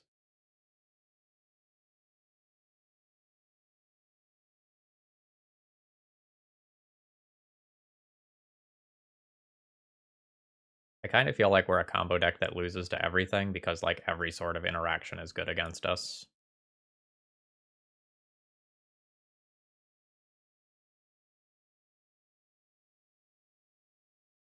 I think since I'm going to be susceptible to Wasteland anyway, I'm just going to have a pile of Savannas.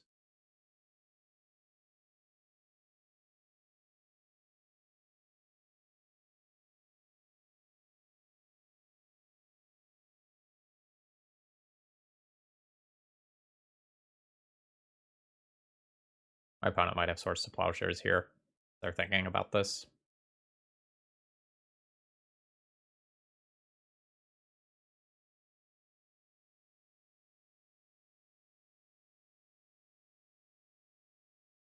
I'm hoping we're not getting paired against Snow. I have plans to stream tonight, and I thought this league was going to go quickly since we were a combo deck. And we got paired against Snow like 3 rounds in a row.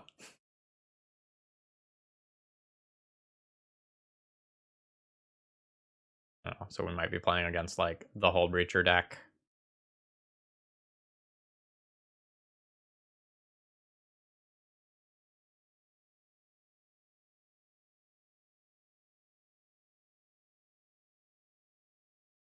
And if that is the case, I'm very much going to die to um, end of turn Hull Breacher into Days Undoing.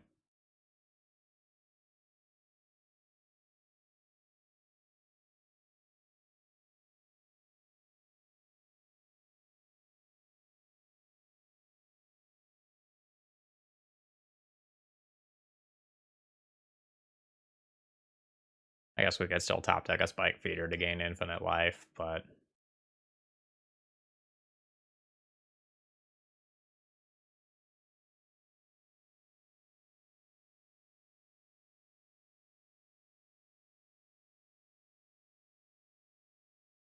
we'll see. The white indicates that they might be on the Mentor version.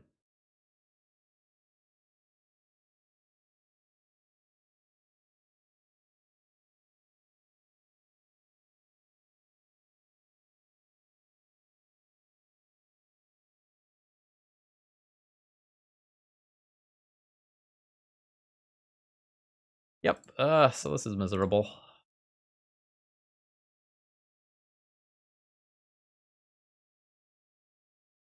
My opponent had a Soul Land, so their combo was just faster than my combo. They also have 8 cards now. I can't really imagine a world where they don't just cripple me this turn in one way or another. Oh, Astrolabe too.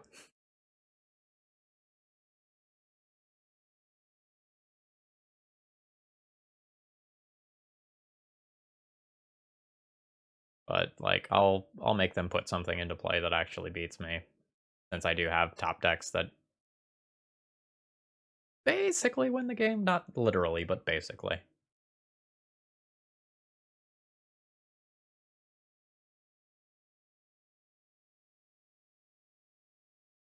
You're late. Docking your pay, Spirit of the Labyrinth.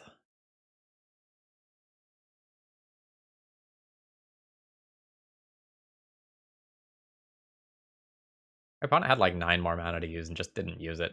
I guess that's good news for me.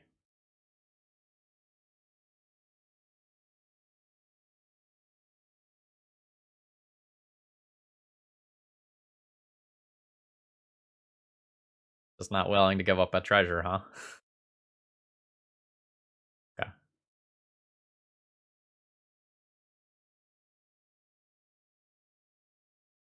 Yeah.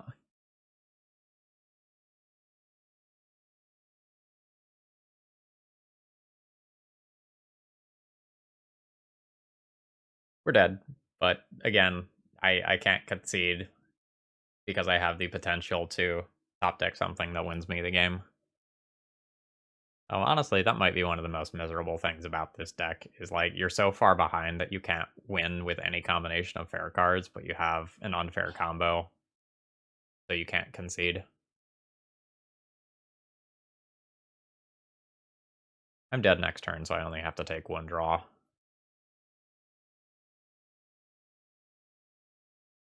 Okay, so I can cast the Walking Ballista for X equals 2, but that doesn't actually win me the game because it doesn't have lifelink to get things started. Yeah, that's so close. I need 1 more turn cycle. I guess I can put it into play and just like see if my opponent somehow messes up or like doesn't attack me for lethal damage somehow or doesn't counter this. Yeah, there's a counter spell.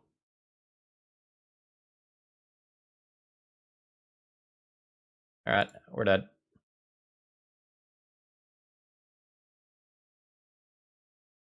All right. Oof needs to come in. Spirit of the Labyrinth needs to come in. I probably need Swords to Plowshares. Sanctum Prelate is maybe good enough. Same with Green Sun. Same with this. Same with this.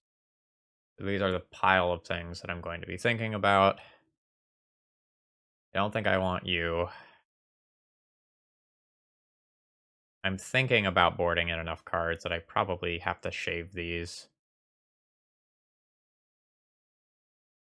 In paper, I think I'd keep the Spike Feeder combo, but in reality, on Magic Online, my opponent could do so much damage via a Mentor pile that, like, that probably doesn't realistically win me the game. Uh, God, the Collector Oof is awkward. It shuts off Walking Ballista as just an actual kill condition, doesn't it? Hmm. I'm boarding out Spike Feeder. Maybe I can't board in Collector Oof despite how good it is. Oh, that sucks. Do I have to be fine with that?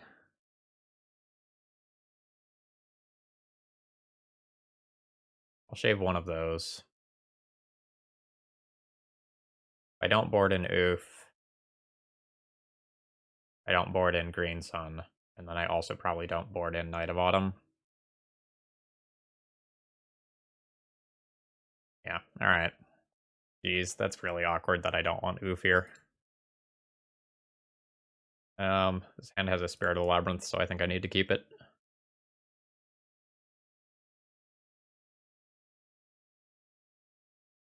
But again, hands without Mana Dorks just feel so bad.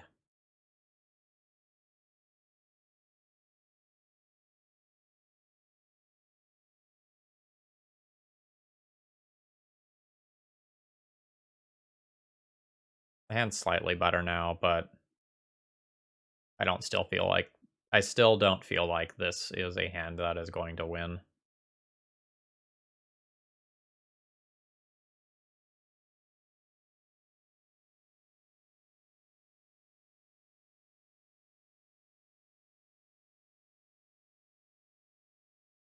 And I think I have to play out the Spirit because there's worlds where, like, their deck's clunkiness just means that they don't have an answer immediately.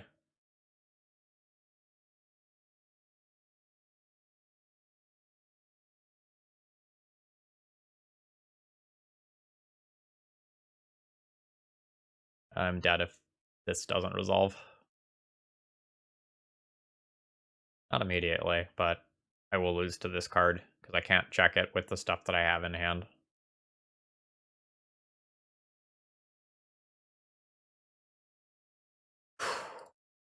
Yay.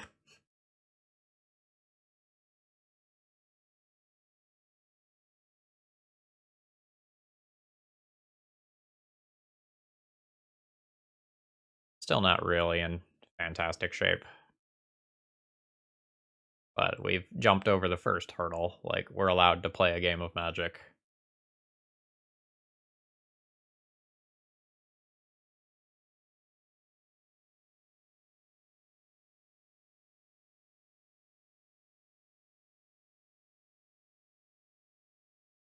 Okay, so I'm going to do a pre-combat aspirant. I put a counter here.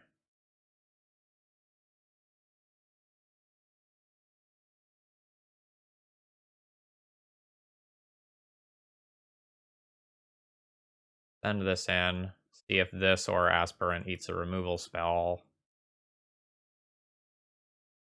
Neither happened, so I can go ahead and play Spirit of the Labyrinth.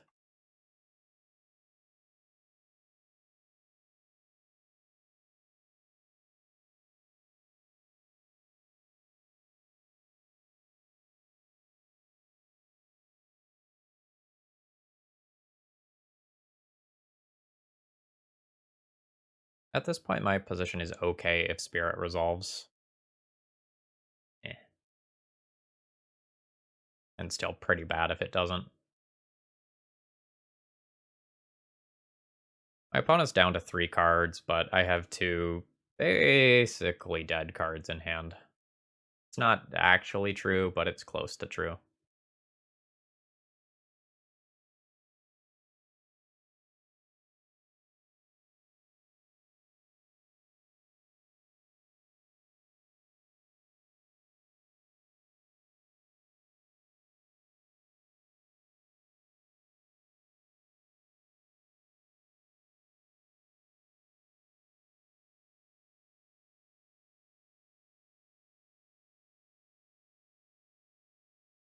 Put the counter here. This gets that card out of lightning bolt range.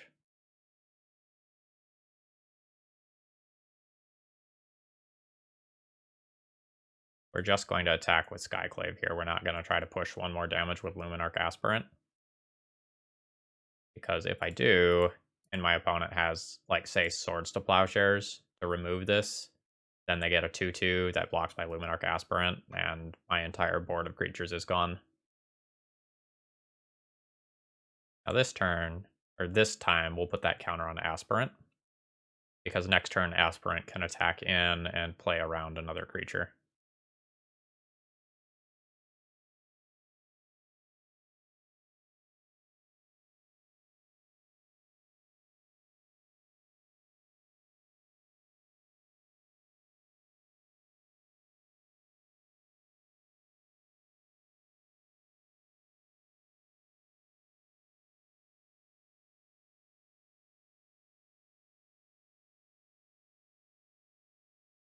Well, they didn't just slam Days Undoing. That's the good news.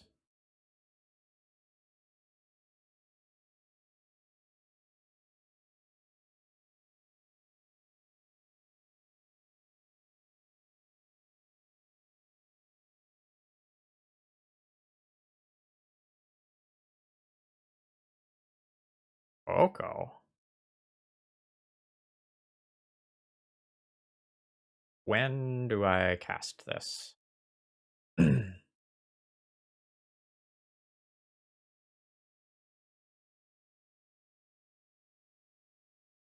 I think I like casting it pre-combat.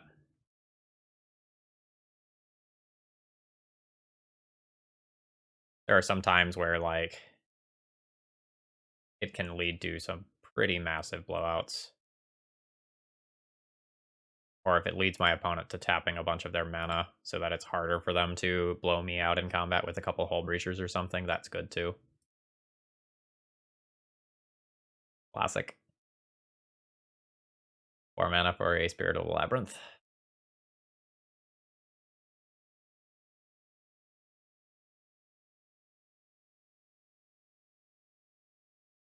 Now that does turn that on.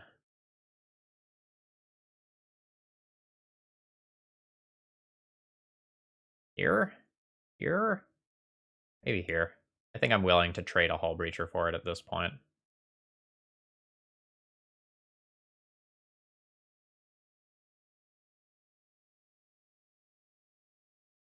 This does theoretically mean that my opponent is taking 9 here, and then Ancient Doom is off.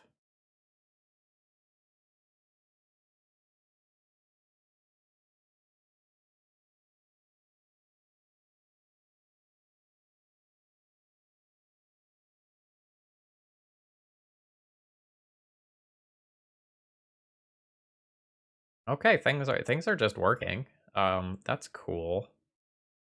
Get Aspirant out of bolt range. I think get Aspirant out of bolt range.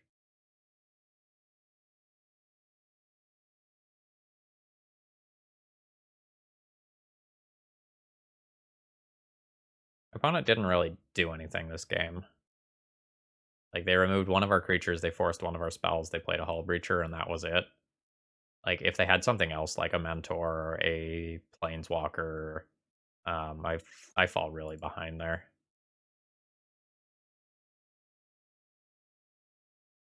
Alright, what about on the draw?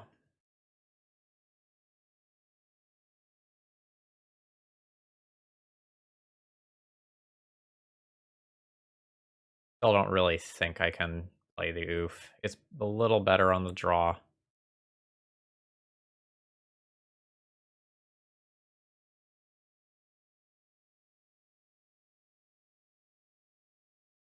But I think this is the plan. My Recruiter of the Guards might be too slow. Like, despite the fact that my opponent's deck is controlling, they also just have an oops, I win combo.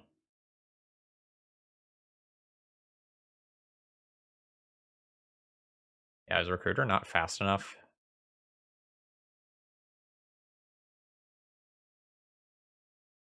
Like, on the draw, but I just, like, having to resolve three drops in a row. Or sorry, 2 3-drops in a row while I'm on the draw is also a little bit rough, and my opponent has a fair amount of interaction. I don't know, maybe Spike Feeder is better than Recruiter of the Guard, but actually maybe the Walking Ballista combo is just a little bit slow on the draw. Yeah, what if I trim that? Yeah, what if I trim that portion of the combo and play the Spike Feeder portion now?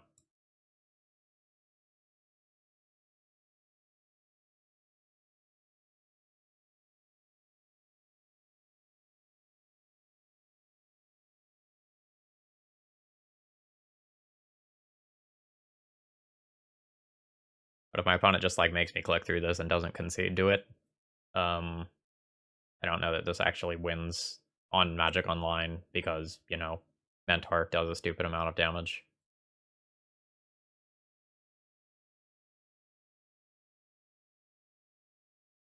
Whereas Walking Ballista actually wins the game. I don't know.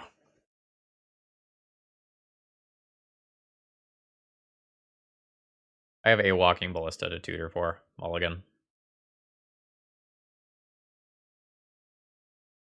This is a keep. This is a fair hand. Goodbye, Spike Feeder.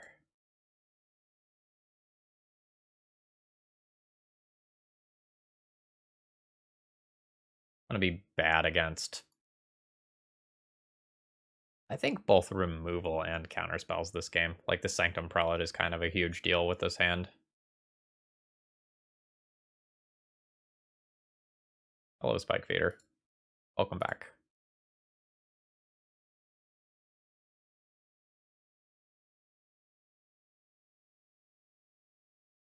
The Spike Feeder would have been Recruiter of the Guard, which is still not particularly good here either.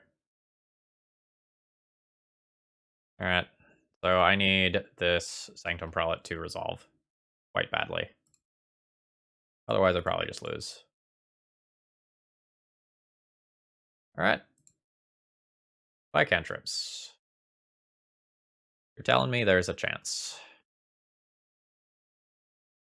My opponent can still play something like a Teferi and bounce Prelate and then play a billion spells, but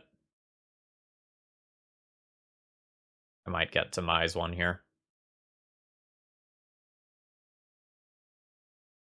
Nope.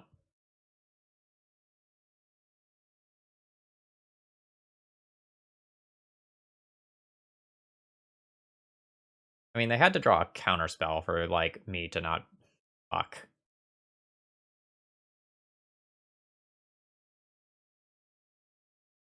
Be in more or less the same position in the next turn, but I guess Lightning Bolt off Astrolabe is also pretty good.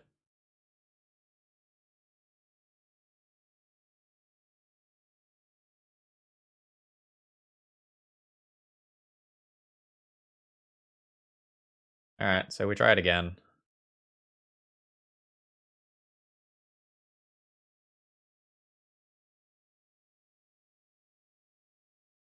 Yep, we're dead.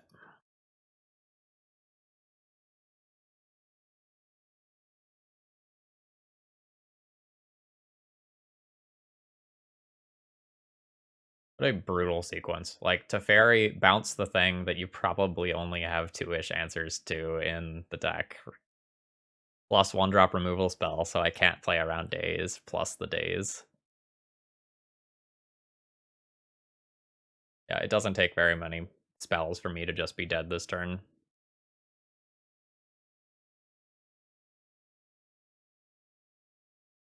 Yeah, I actually don't think I have any outs, assuming they have one more spell that they can play next turn. 2, 3, 4, 5. Yeah. Like, I can play a Spike Feeder here, but I don't have an out from there. Let's pack it in and call it a league.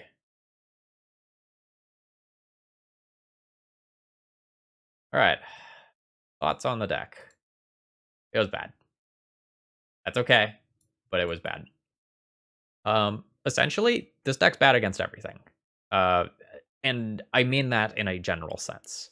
Like, a discard card that picks apart one key card from this hand makes this deck fall apart a lot of times. A removal spell on a Spike Feeder or a Walking Ballista when I'm starting to try to go off is good against me. Like, a timely counterspell is good against me. I don't interact much with my opponents, and they get to interact with me from every angle, and all of those interactions are good. Coupled with the fact that some of our cards are relatively dead on their own, and our, like, quote-unquote, like, Hallmark, Lynchmark, Keystone card doesn't fetch one of our combo pieces. Ultimately, I don't think this one gets there. Like, the mana curve is just a little bit too far right for Legacy right now. Like, Legacy is so fast, and I just don't think this strategy is viable as a whole. We did some cool things, but the one round that we won, it was because our opponent kind of did nothing, right? And I just had all the time in the world to do my thing. And if that's the case, sure. Um, but I don't have enough impactful 1 and 2 drops, and every hand without a mana accelerator just feels so bad.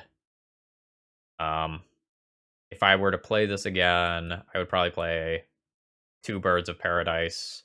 I would probably cut the Recruiter of the Guards. Like, that card advantage didn't matter. And I would just try to find more 2 drops that are impactful. Like, you can't really get away with playing Thalia because you're also trying to be this collected company deck. Yeah, I don't think we quite got there on this one, but I hope the content was enjoyable nevertheless. If you enjoyed it, please shoot me a comment if you have any ideas about, what we can do to make this better, and please consider subscribing if you aren't already. Have a great rest of the day.